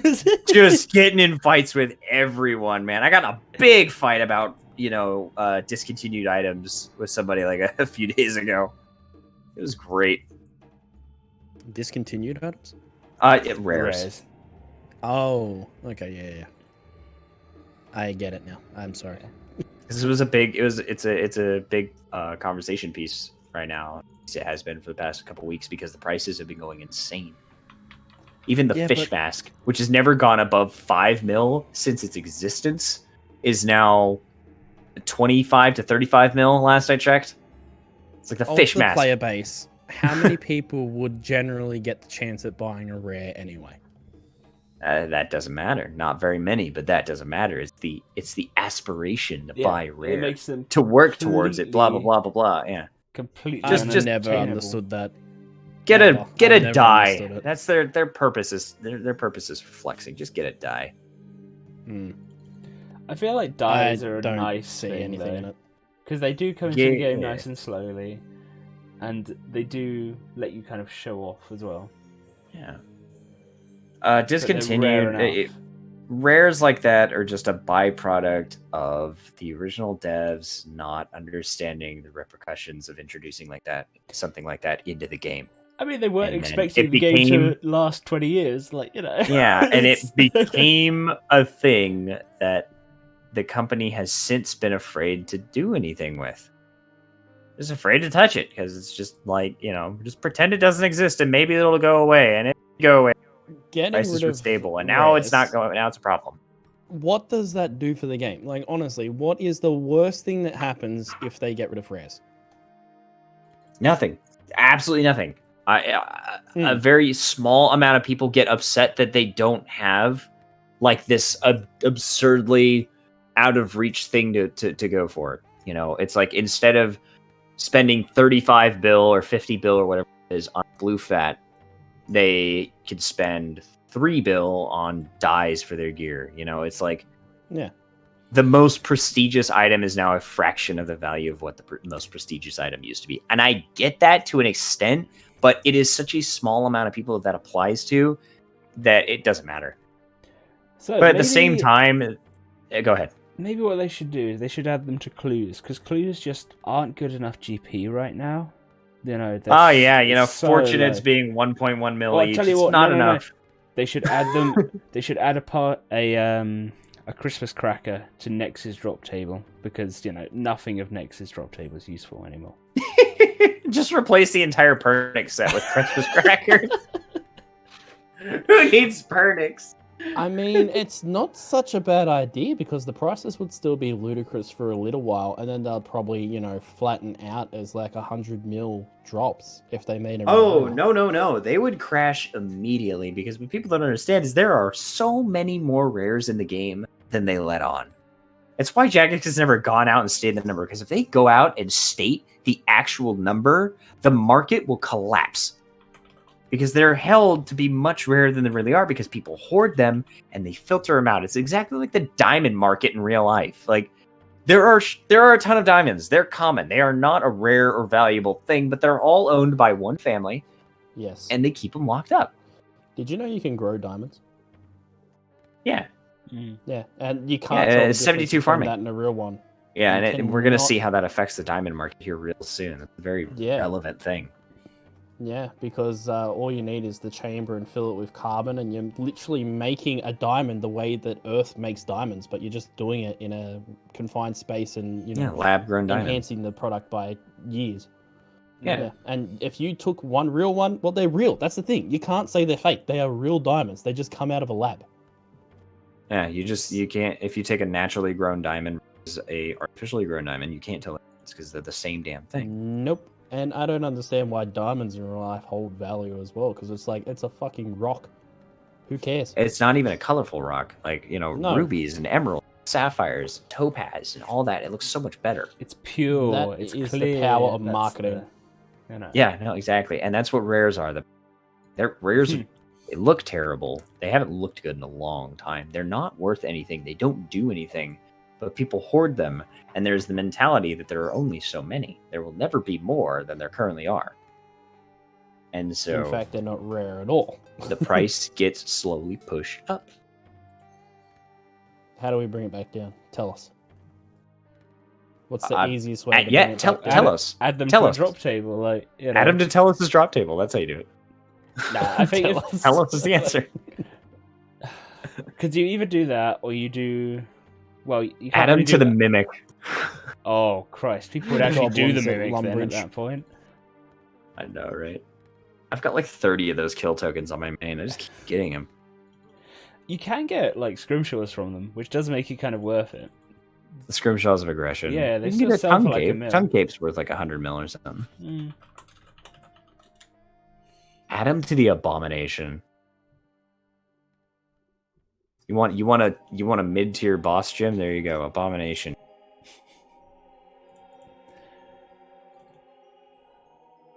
What's that? The Abomination. Oh, right. You don't quest. It's a boss that you unlock after you beat a quest. I'm pretty sure it's Hero's Welcome. We mentioned his Yes, quest yes, earlier. Hero's Welcome. Yeah, we did. Yeah, it's Oh, the man, last one of the Fremi series, isn't it? Yes. Yeah. It is the Although one it's not I actually directly- have left to do. It's a good quest. V's a good dude. He's a good boy. He just wants what's best for his people. Because I did, what's the sequel to Missing Presumed Death called? Is it Dishonor Among Thieves? Yeah, I did that this week. That's a good quest. And One of a Kind as well, fairly recently, which is also another very good quest. Have you done Desperate Times yet? Nope, I haven't done No, Swiss not Desperate Times, Endgame Desperate or Measures. anything like that. So no, I'm Ah, I'm still catching up on like the main storyline, I suppose you'd call it. trying to keep it in some sort of chronological order. Roughly, I've done Yeah. most of the lower quests, but it's just kind of these like final parts of them that I've got to finish off. Yeah, right on. I've just never gone into the lore. It's just the way that it's presented to you isn't the way that I like to consume content. Oof. Yeah. That's a hot take. It's just fucking the way that they do quest. I have no care whatsoever because I'm usually pissed off by the point I get information because I've had to do some stupid puzzle that works only half the time. Oh, fair. I mean, I don't have that issue. I love half quests. the time. I was gonna say I've not run into any problems like that. Some of those older quests are a bit rough around. Going through underground pass and you just you're doing everything right and you get reset fucking 15 minutes because you failed an obstacle. Oh, don't even talk to me about freaking underground pass. I'm pretty sure they made it so as soon as you pass an obstacle once, you've got a 100% chance to pass that obstacle every time you try again. Then I failed a lot. Yeah. Underground pass in old school is just the worst. Actually, no, they've nerfed it in old school too, so I have to say underground pass back in the days is the worst. Like, yeah, that's what I was thinking. When I did it last year, it didn't actually seem like too bad of a quest. A lot of people said it was quite a long one, but... No, I did it way back, pre-EOC. It's pretty rough. All those obstacles have a very high fail chance with the base agility requirements. You always want to get like 10, 15 levels higher than the requirement, which was already pretty high because agility was rough to train. It's like 10k an hour. That's your best bet. What's Monkey that Madness agility course? What's the other one? The one in the I can't remember the name of the quest where you have to Morning then part 2. No. Again, like another agility fail one. It's the one in the pyramid where you have to go in and you just like Iclaren's Little Helper. Possibly. Iclaren's Little Helper. Because I did half of it on San Defendi. And I got past it the first time. Yes, that's the one. Sweet. That's definitely the one. I've just seen the layout of the pyramid. Yeah, that jump is. Oof. I need a willow log to finish that quest. Can you? That's get the thing them is from an iron. Yes. The thing that like with an iron is that a little thing that's easy for us, just say an amulet mold or something like that, is so easy for a mainscaper. For an Iron Man, it's like fuck. I mean, you don't talk need about walk to the Alcarade crafting shop and you can buy every mold in the game. Just as an example of like extra steps to do something. Yeah, you just picked the wrong one. Yeah, I think they're already on the tool belt as well. Yeah, they're already on the tool. Yeah. That bothers me. I don't like that the tool belt comes pre-equipped, right? Like pre-filled like that. It kind of feels like a waste. Like, I don't know. It used to be that you just had to fill it. Like, it started and you had to fill it. It's like I feel like they really should just go back to that. I only learnt the other day you could put those magic sectors on them. Mm-hmm.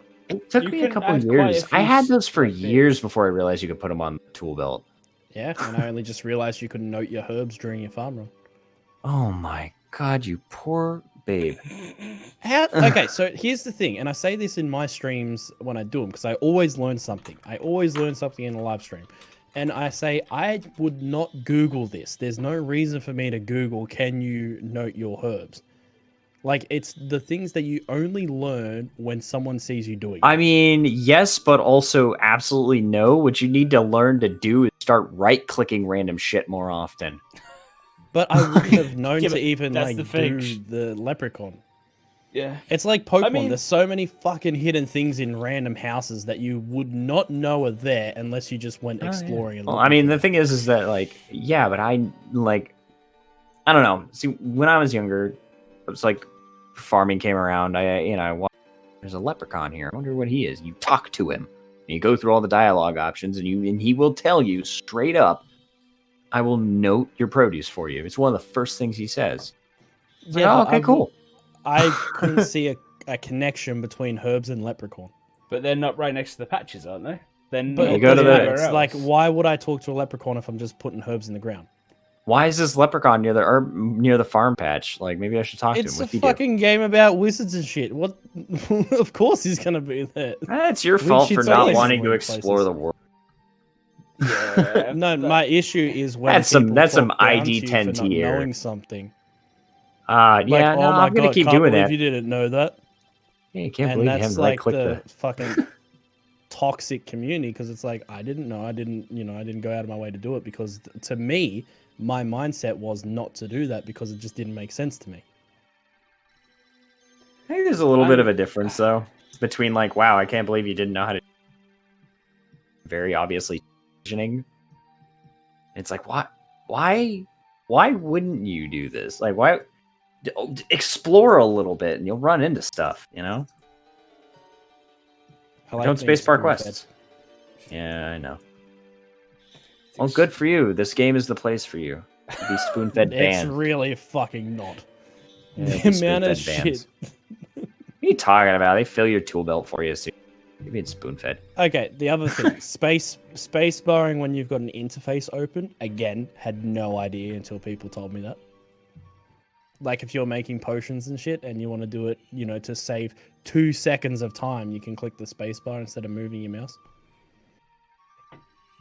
But again, that's a minor thing, isn't it? So, you know.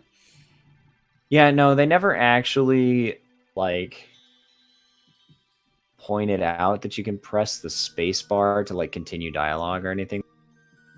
It was mentioned in a patch note when they added the function. That was pretty much. Yeah, let me just, as a new player, I'll go back through fucking 20 years of patch notes and find out what's up. Maybe that's what they should do. The tutorial, there should just be one giant book, kind of like terms and conditions, where you then you have to sign the bottom but of you have to sign to the bottom line that you've read all the patch notes for the past 19, 20 years. And then that's it. Like, they're like, you signed it. You agreed that you read this.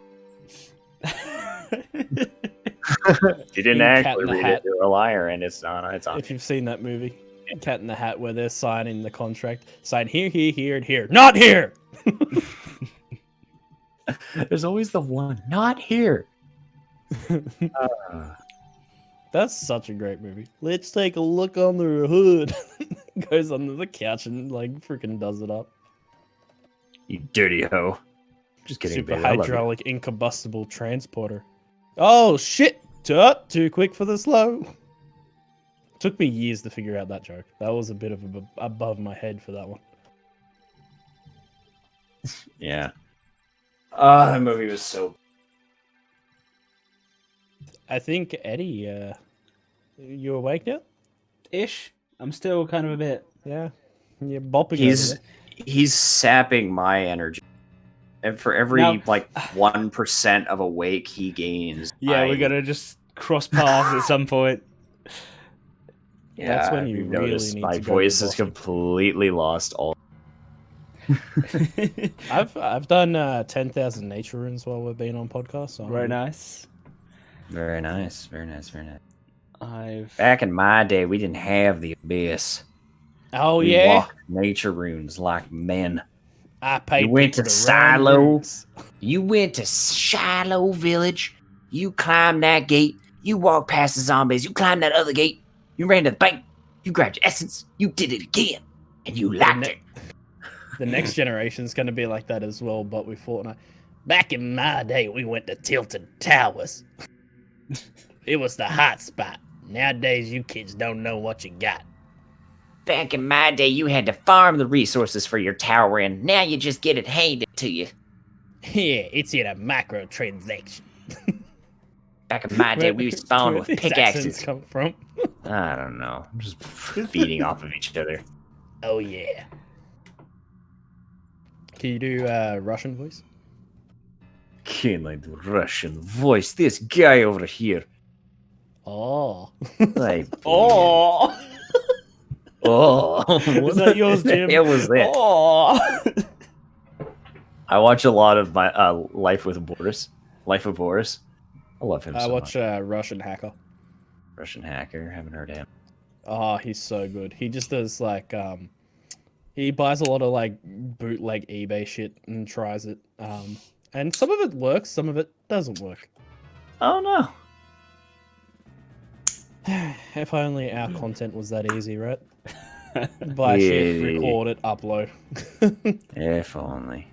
I was shit, I was gonna say this like an hour ago because Eddie was talking about new series and just trying stuff out and logging in and essentially realizing he had no plan and no idea what he was doing. Mm-hmm. I feel you on a personal level with that.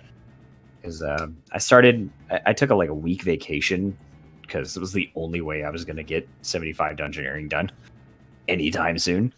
And I decided to also record another series on the side, and so I've been sitting on that. I've only done like 2 episodes so far. And it's like, no matter how much planning you do, as soon as you log in, it's just like, you just lock up a little bit because it's like, you can only do this intro once. you can only play the beginning of the game once. As soon as you get your character out of the beginning, you're done. It's set in stone. Like, don't fuck up. Yeah.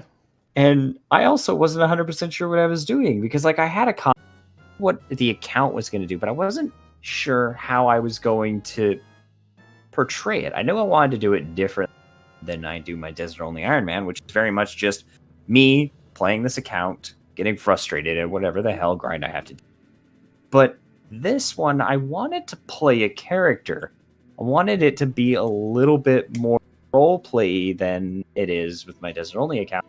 And I wasn't 100% sure how to approach that. And I mean, I kind of got into a groove. I kind of got into what I wanted to do. But that first hour is just so stressful because you have no idea if you're selling it or not. I feel you, Ed. I feel you with the new series panic inducingness. I mean, it's fine. What I did was, like, afterwards I've gone back and recorded an intro stood by Bertha Lodestone, just actually going over what it was.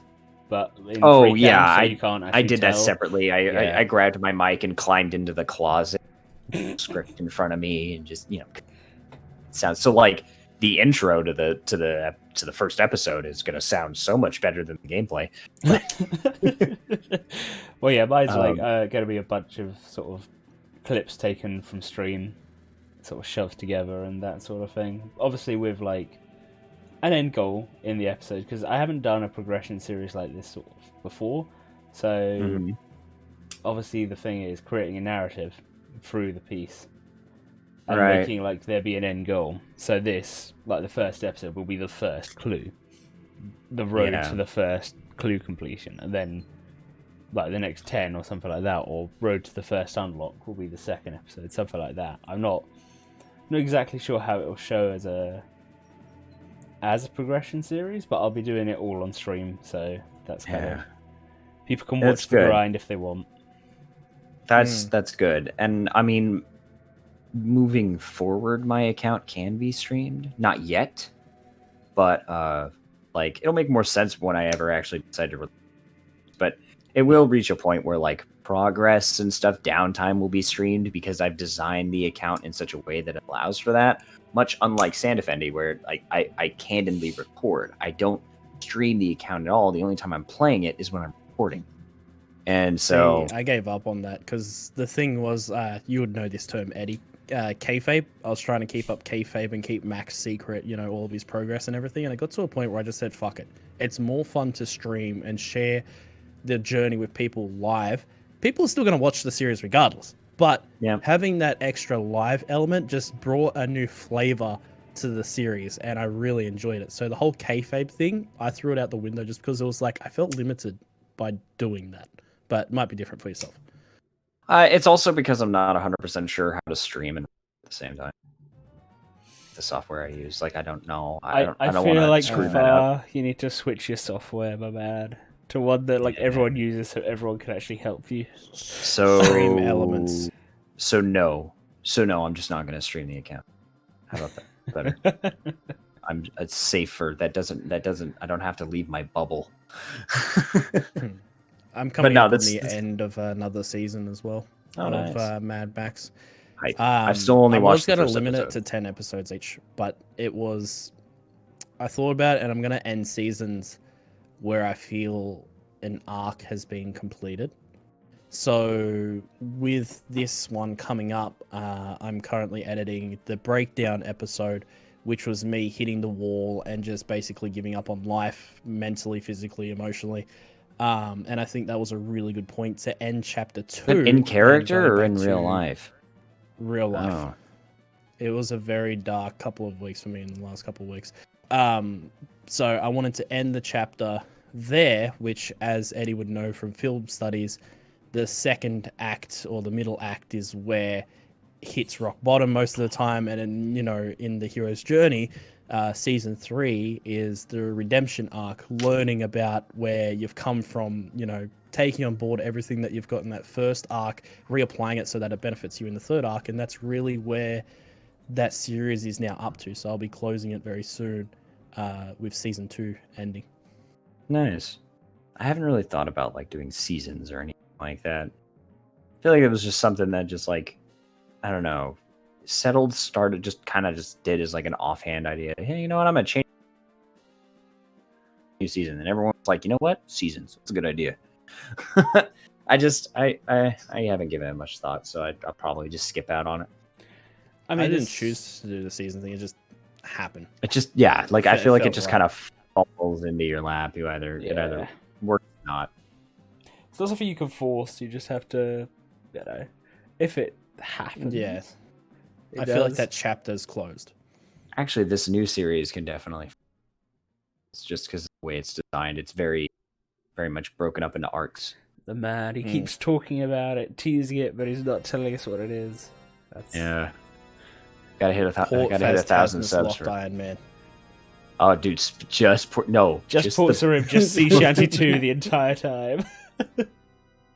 Fuck. That'd be funny. The world's smallest locked Iron Man. Edgeville. Just Edgeville. No, that's got to be an Eddie series because he can call it Edsville. Edsville. Kathaar gets 20% royalties on that one. Oh, dear.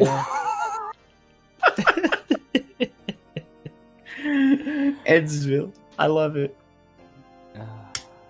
No. But, I think it's a good moment to, once you've closed off a series, you can really take a step back, look at it, see what was working, see what didn't work as much, what you can improve, and get a gauge of where it was at as well. Hone your skills a little bit, but even though it's the same series, it feels fresh to the audience as well by changing seasons, giving it a new mood. Like, as you would have seen, Eddie, I've gone into my new aspect ratio for season 2, and I think I might carry that through the season 3 because it worked really well. Yeah, going forwards, like, you know, it's something that makes your videos stand out, having just cinematic. The cinematic 21:9 look. Yeah, I've kind of taken a slightly different approach too lately. Except for this most recent. I don't know if anybody watched it. I don't know who cares. But the two before that, I took the time to make these little cinematics because there wasn't a whole lot going on, and people were starting to say like, "Hey, some of these episodes are great and all, but like, you're not really getting anything done. You're not doing anything." And it's like, well, I mean, I'm in the middle of a grind, and I'm very limited on hours. A lot of times, what's happening is I fall into these fucking loops of getting stuck doing daily challenges and you know, jack of trades, and then I don't have much time to do anything else. So I ended up just making these cinematics that fit the theme. Like the first cinematic I did for episode 22 with the whole him waking up from a nightmare of dying at Calfight Queen was something I had thought back when I started the series. I was like, wouldn't it be cool if I got to the point where it's like Calfight Queen is like on the horizon? And I was really into JoJo at the time, so the original walk past the Calfight Queen cave and the menacing text from JoJo would be coming out of the cave. But I changed it to something a little more serious. And then that I was like, okay, well, that was cool. It was a good film. People seem to enjoy that. And then I was doing this stupid freaking quest, rune mechanics, and I was stuck in the portal room because I wasn't using a guide. I was like, I can't figure out how to use without a guide. I'm fine. So I'm in there for like 20-25 minutes.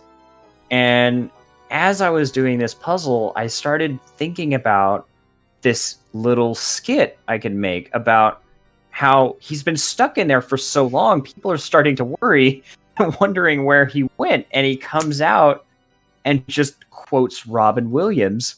Just, what year is it?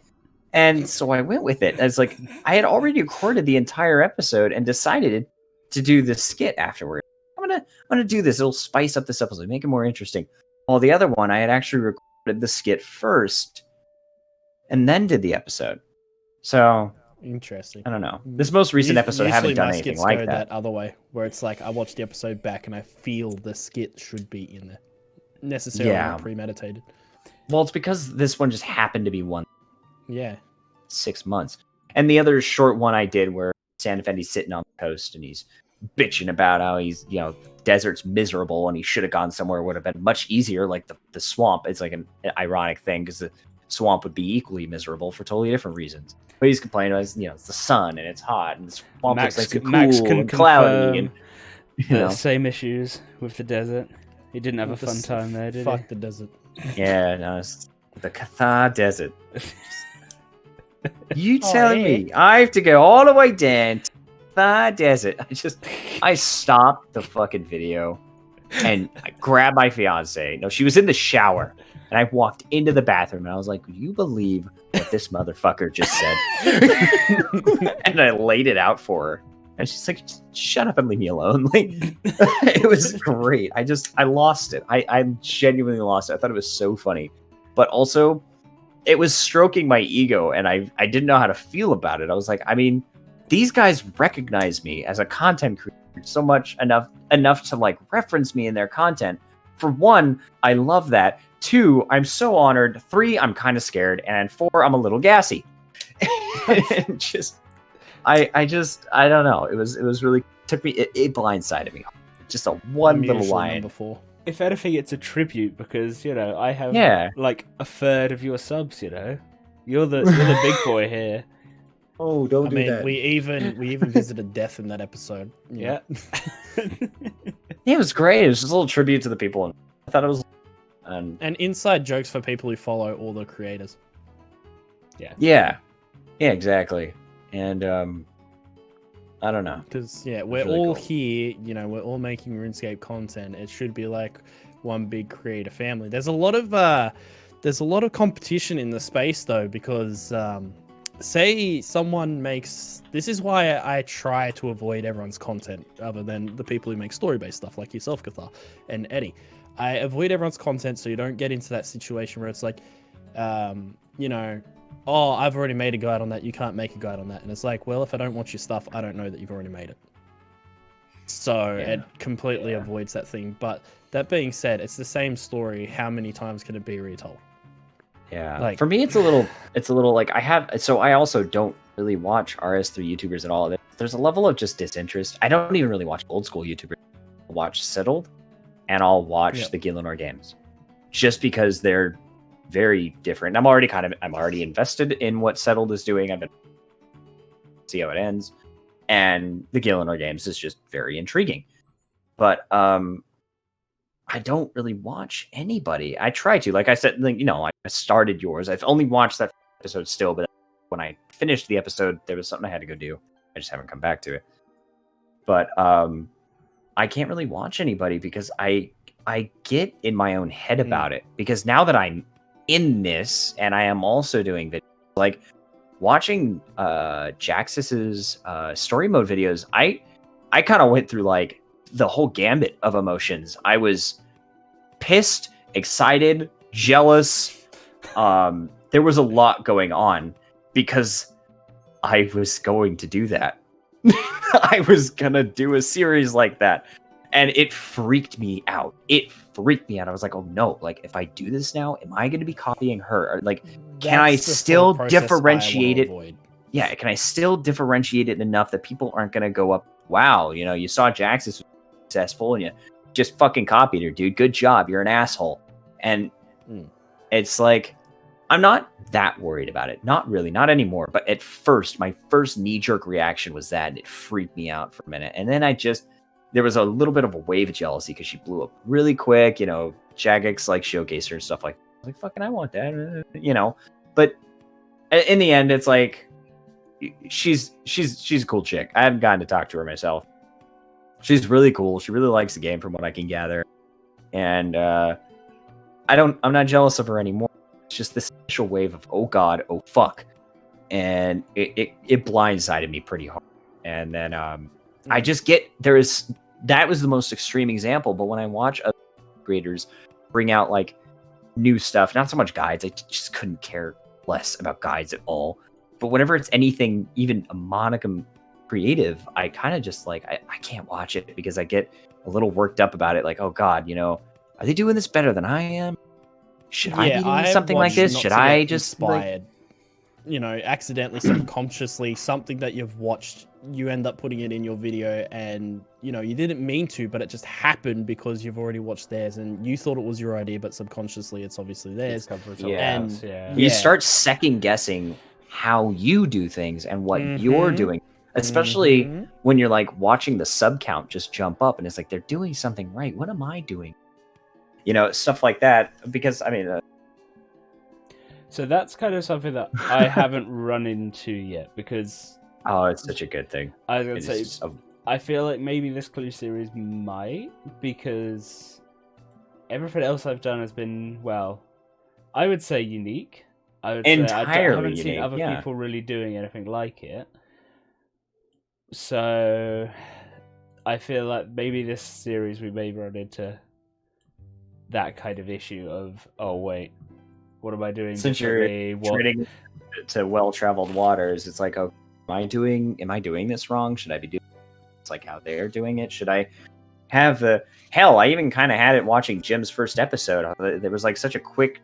There was really, you didn't skip a beat. Like there was when I was first watching it, I was like, oh my detail, and he's just kind of candidly just jumping right into this, hasn't given this any thought, and then you go, but first, boom, and you snap your fingers and you change the detail, and I was like, oh, okay. Like, and there was such a high level attention to detail going out from episode 1. And I was like, fuck, man, I'm being lazy. I'm not really putting any work on my editing. Like, that kind of, you start to beat yourself up. You're your own worst critic, always. When I created the series, I seen the gap in the quote-unquote market for that sort of content because no one was doing it. So I thought, you know what, I'm going to be the one who does this. And from episode 1, I made it my goal to make one of the most not influential, what's the word I'm looking for? Impactful series to ever hit RuneScape 3. Because at that point, I didn't know if one existed, and I wanted to be the person to create the first full-on cinematic, from start to finish experience. And that was my thought process right from episode 1. Yeah, and it's so far I'm getting that just the first episode, that level of like, there is some serious work that was put into this from the get-go. Like a lot of series, they start out rough, and then the creators, like, they hit their niche, like they start to hit their stride, and it get episode 1 of my series versus episode 24, it's night and day, but I mean, it's still garbage, but it's much better garbage. But it's just you hit on a high note beginning. I'm just lucky that I knew who I was as a creator from my background before starting. Not everyone gets that background knowledge that I do before they hit the scene. Yeah. And also having the base level of editing knowledge as well. You already had that skill, whereas a lot of people learn it as they go through sort of the creating stuff journey. Yeah. Exactly. That's me. It's just learning a new medium. It's like if you take an artist who's good at painting and say, hey, do a painting with charcoal or drawing with charcoal. They're going to do a half decent attempt on their first attempt and then just, get better and better at it. Same with RuneScape. It's just no different to me. My camera is free cam, instead of holding a physical camera. So it's the same thing. It's just a different media. Yeah. But But I've been having a lot of fun setting up doing the edited videos, like the not the edited videos, the cinematic things. Yeah, who knows? They're a lot of fun. I did something different today for the finale of the season. Usually, obviously, I talk to death and everything like that. I actually did, because this is spoilers for everyone, but I don't really care. So it's, how there's those shows on Netflix at the moment where they cut to the people and interview them about what's going on in the episode, and then they like splice it back in. Mm-hmm. Yeah. Like Jim was mining rocks, cuts to Jim on an outtake. Man, I really hated mining those rocks. That sort of thing. That's like Gillinor Games. Like it's on characters in a whatever. It's it's just documentary style in some ways. Cause that's a lot of getting their opinion of what. I was inspired by Rust Valley on Netflix, the one with Mike and Avery, if you've ever seen it. They restore old cars. He's got dreadlocks. A really, really, really like smoky, crusty voice. I haven't watched television in forever. Yeah, it's been so long since I watched anything, like even on Netflix. I don't know. I started watching Dark, but like I watch it with my fiance, and she has to be in. That's a rare occasion. Instead, we're just going. What do you think Metal of Gear the series. New Batman trailer? Oh, dude, I'm so excited. I haven't seen I'm it. excited. It looks really good. Eddie, come on. That's how much attention I pay to stuff right now. Like, I just film and TV have kind of gone. Like, It looks good. Out of my sort of sphere of influence. How are you balancing work to YouTube? Well, at the moment it's quite easy because I haven't got my uni stuff. Like normally it would be work 28 hours, do uni stuff, and then videos. Without the uni stuff, that's why I've been able to do so many like other videos and things. Yeah. But when uni starts back up, it's probably going to be interview, showcase, and then whatever free time I have will be relaxing rather than making stuff. When's that Zima interview? I've tried. Yeah, he just plays League of Legends now. Yeah. Well, I've been thinking of the next for the channel as well, and I understand. Like now, this is going back to my burnout. It's like I understand how hard it would be to do YouTube for the next 5 years full time. Yeah, it's something that almost has to be like a period of your life that you like dedicate it to it, and then you just see how you feel after that time. Yeah, like this 3 months is RuneScape hardcore dedicated videos, blah blah. Move on to another game, come back to RuneScape sort of thing. Like it's gonna be, if I'm gonna do this full time for whatever how long it is, it's gonna have to be a balance that I find. Yeah, I don't know. I finally started hitting just burnout, mainly because that 75 dungeoneering grind. That's why I took the vacation. Like I was driving nuts. It was just like I was like I can't. I have no desire to play this game because by the time I'm this stupid shift, I'll be sitting at this desk anymore. I don't want to do anything. I just want to pass out or like sit in the living room and drink a Jack and Coke and watch something or play like a fun game and hang out with my fiance. Lock myself in this room, get the mic, grind this stupid fucking skill, and that is what you let yourself in for though when you set out on the series. You kind of knew what you were. And it's just gonna get worse, man. Yeah. That impling grind is gonna put that 75 dungeoneering grind to shame. That sentence there, it's just going to get worse. That is exactly right, because that's what happened to me. Mad Max was smooth sailing in the early days because you were getting levels, you were able to get so much content, and what gave me the burnout was rune crafting, because I really fucking slammed into the brick wall at 110, because it's like you're getting XP rates of, up to 800k an hour in other skills, down to 50k an hour in rune crafting. Yeah. See, that's why I'm playing it smart with this new fucking series. I could do all the damn skilling off camera if I want to. It'd be better to stream it, but I don't have to.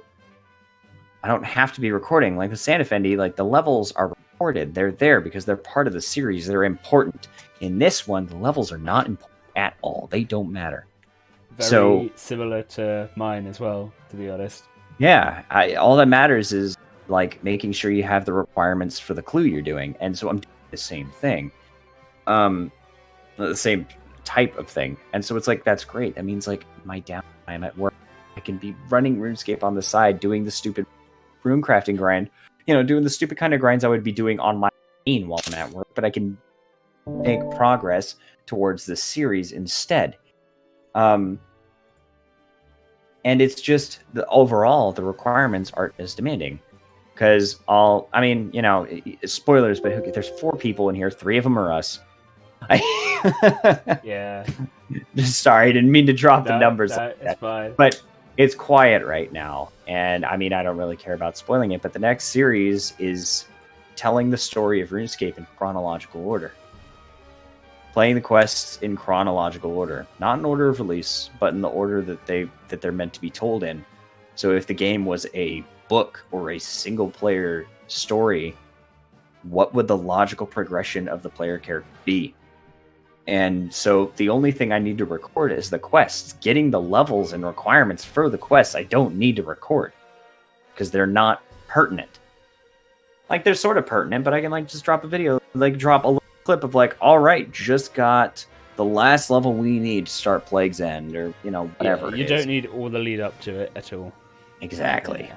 And so that means I don't need to be in recording mode for it. I can just do it casually when I'm about to when I'm gonna get the level, right, log out, and I'll log back on when I'm ready to record the actual quest.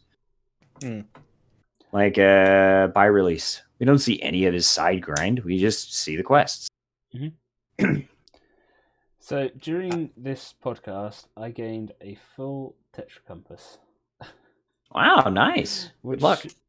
Yeah, I'll give that an open in a bit, but I need to buy those colors before I get anyone. I bet the bullet about 1,000 of each. I'm so sick of having to go back. Just so you have them stored. Yeah, ready. Yeah. Just so sick of like, oh, you're missing 2 colors. It's like, shit. I'm training runecrafting while making a shit ton of money, which I don't get back at the meet because remember, I save my nature runes, so it's not like I'm giving them straight to the GA. It's a long-term investment, my runes. Yeah, because you're getting more turn. Yeah, rather than getting 300 GP, I'm turning each nature rune into a K. Yep, that's that good benefits.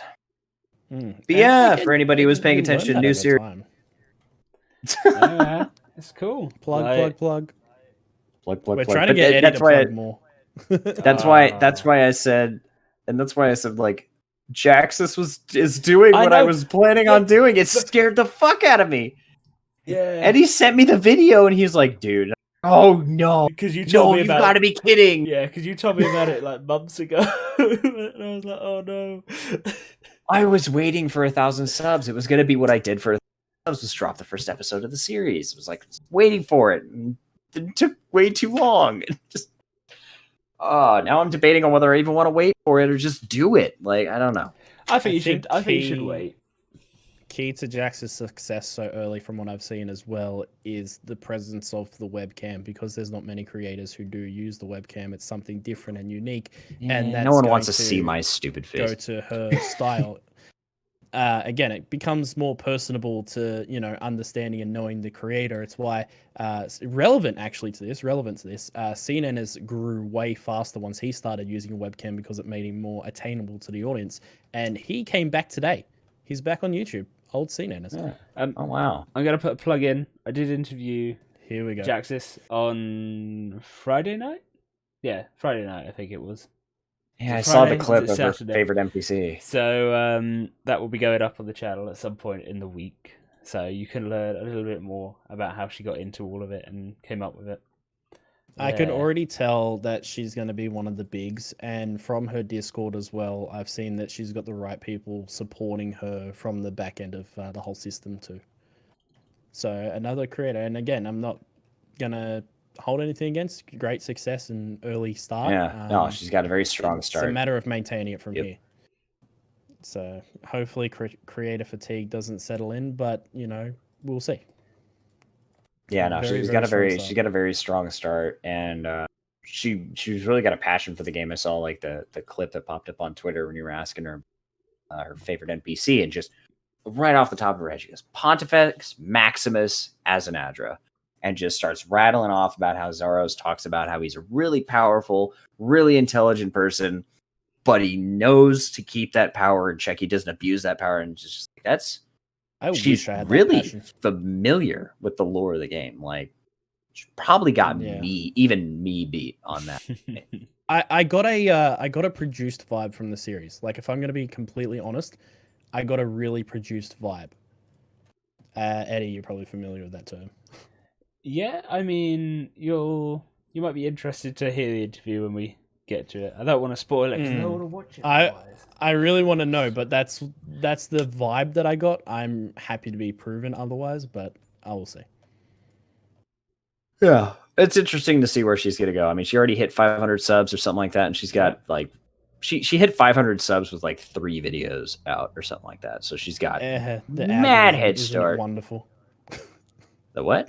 Isn't it wonderful? The algorithm. That other guy, I forget his name. Old school Runescaper tries RS3 for the first time. I forget his name. I didn't watch much. But he had massive success off his first video. Oh, because it hit the algorithm hard. Dark World Order. No, Hanani. Hanini. Oh, No, Hanini. Yeah. No, Hanani. I know. It's another person. They just what's his name? He shifted over to streaming it for the most part. Yeah. He went over to streaming it. He got real lucky with the algorithm. But the thing with those videos that I seen, and I looked at it because obviously as a creator, it's like, what was it that obviously blew him up? Because you want to try, learn those things as a creator. I suggest doing that. And basically after the third video, it all died off. So it's like the initial bang, he kept some of them, but a lot of them dropped straight away. And it's just funny to see how the algorithm works like that. And I think I'm just kind of thankful that I haven't had anything like that where it's like a big boom and then just tapers off. Because it's just been a slow crawl the whole time. I had it in April with the archaeology release. That was my big boom. I had a couple videos and then same thing, just died off. The closest thing I got to a big boom was the episode it was right around when Dark World Order shouted out my channel, but that's to be expected, not necessarily anything algorithm related. But yeah, it's just been consistent. Like I get 20, 30 subs or something every time a video comes. Sometimes I get like 4, but like you guys together have so much more episodes up on me, and that's your benefit over my Mad Max series, is that I'm only on episode 15. You guys are like smashing me in content right now, which means that you guys have more market share of the search. Yeah, however, a lot of mine is very niche. Like if you go actual like in-game RuneScape stuff, I have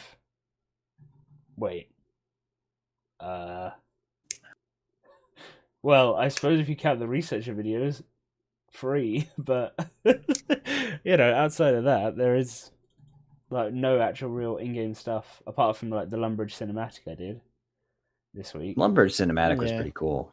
Good luck with the Dorgashcon though. It's all right. It's quite fun. I've already filmed a lot of the stuff down there as well. So I feel like you sort of, if you're really going to do it, like as much as you can say to people, oh, just give it a go, blah, blah, blah, you really need to invest in some quality equipment. I hate to say it, but no one's really going to watch your blurry video or your bad audio. As much as you might have the passion behind it, there is now this... Now, yeah. And again, it comes off really elitist. Oh, no. It's so true. Home recording studios have gotten cheaper and cheaper. It's another thing... when I was taking those VO courses, snowball or something. It's all you need.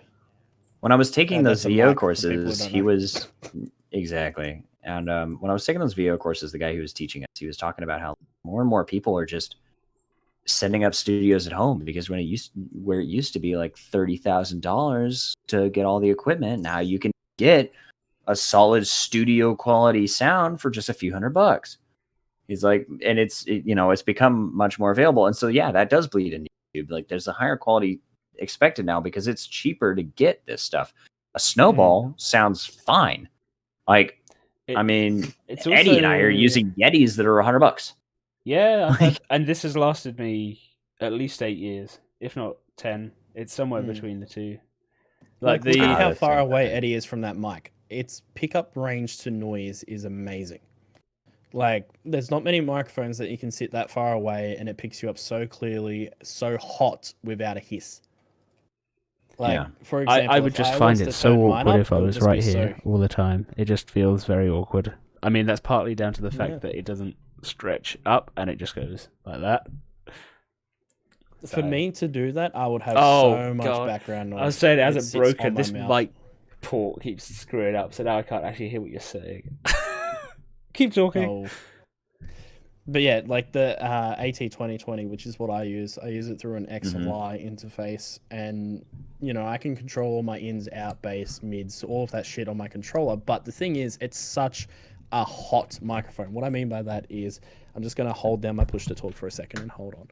So I'm turning up my gain now. RIP headphone users, just as a warning here. So we're turning up the gain, and as you can hear, I'm at the same distance, but now we've got this hiss, and I'm like, if someone made any noise in the background, you would hear it, because I could pick myself up on the other side of the room and back down to normal. That's how hot this thing gets. The Yetis, they don't do that. I mean, hang on, let me turn it up, because this is on like almost minimum gain. So if I turn it all the way up, there is quite a hiss now, right? I hate everybody. I really hate what happened in this podcast. I'm turning it back down. Don't worry. There you go. And so when I did like gaming YouTube videos back in the day, I turned it right up. And I was like, why does it sound so bad? Because I just didn't have a clue what was going on with it. And now, obviously, a bit more experience, you kind of learn. You want to keep the gain down and keep the mic near you. So you get solid, full voice with very little background pickup. Yeah. Also, another tip for people who are using microphones like that, just turn it down in the Windows setting. Mine is like on 70. So rather than having it at a full 100 in the Windows settings, turn it down, and it reduces a lot of the echo and the background noise as well. Fun tips. Well, lads, it's been a blast, but we've been here for 2 hours and 25 minutes. What do you say, Ed? I feel like we should probably call it. We've been rambling a lot this episode. We've kind of been plodding through, and like I said, me going to bed at 2:30 last night probably didn't help with the hosting duties this morning. There was one time where back in college, I was meant to be directing a live edited thing. They had like a little TV studio thing where you'd have like the main floor, you'd have 3 cameras set up, big green screen, and then a separate area with like all the displays, so you'd be cutting between the different cameras. And I was meant to be directing, telling all these different cameras where to zoom and whatever. And it just so happened to fall on the day after a load of old college friends had organised a party down at the beach. So I had to get a train in the morning back up after an evening of being out to start recording. And that was worse than this. So that's it's Well, it was good to be back on this podcast. I've missed the last 2 of them? I'm trying to think. Yeah, I think we had, so. Eric, and then we had James before that. Yeah, it was fun. No, we had Eric and James on the same one.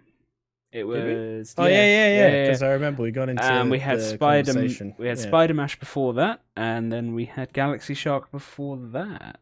So I was there with the Galaxy Shark. Yeah, that was the last one I was on. Yeah, the lore team, that one. Got to get some more Yanks on here, man. Eddie for money. Pay me. I'm on every single one of these. Think I'm making money. If we were uploading it on your channel, I'll be chasing you.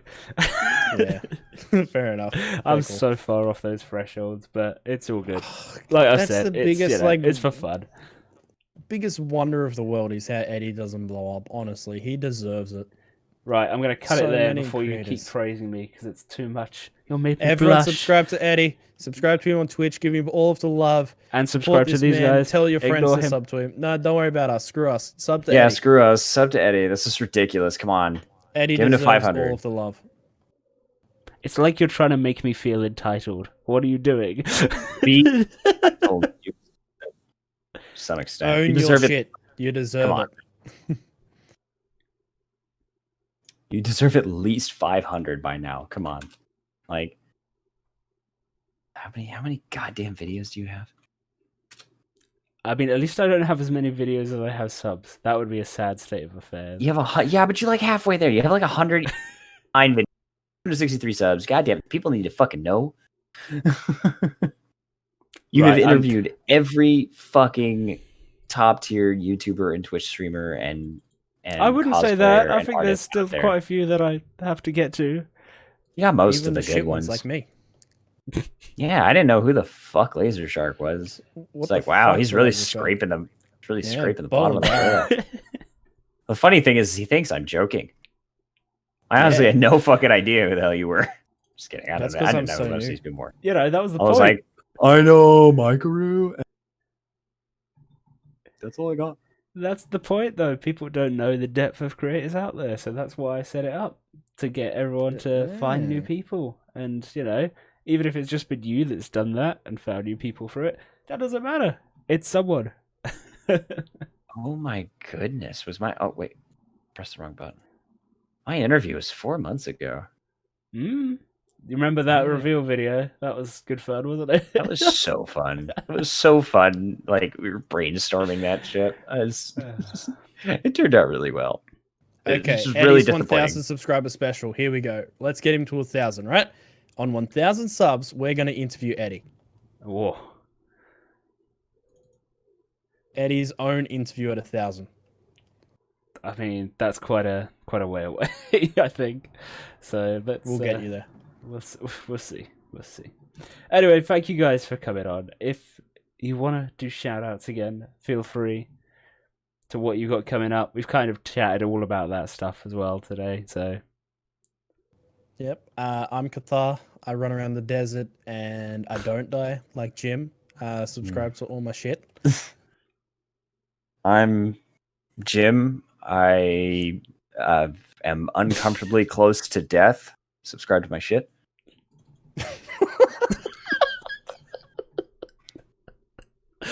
And I'm Eddie and I do interviews. Right.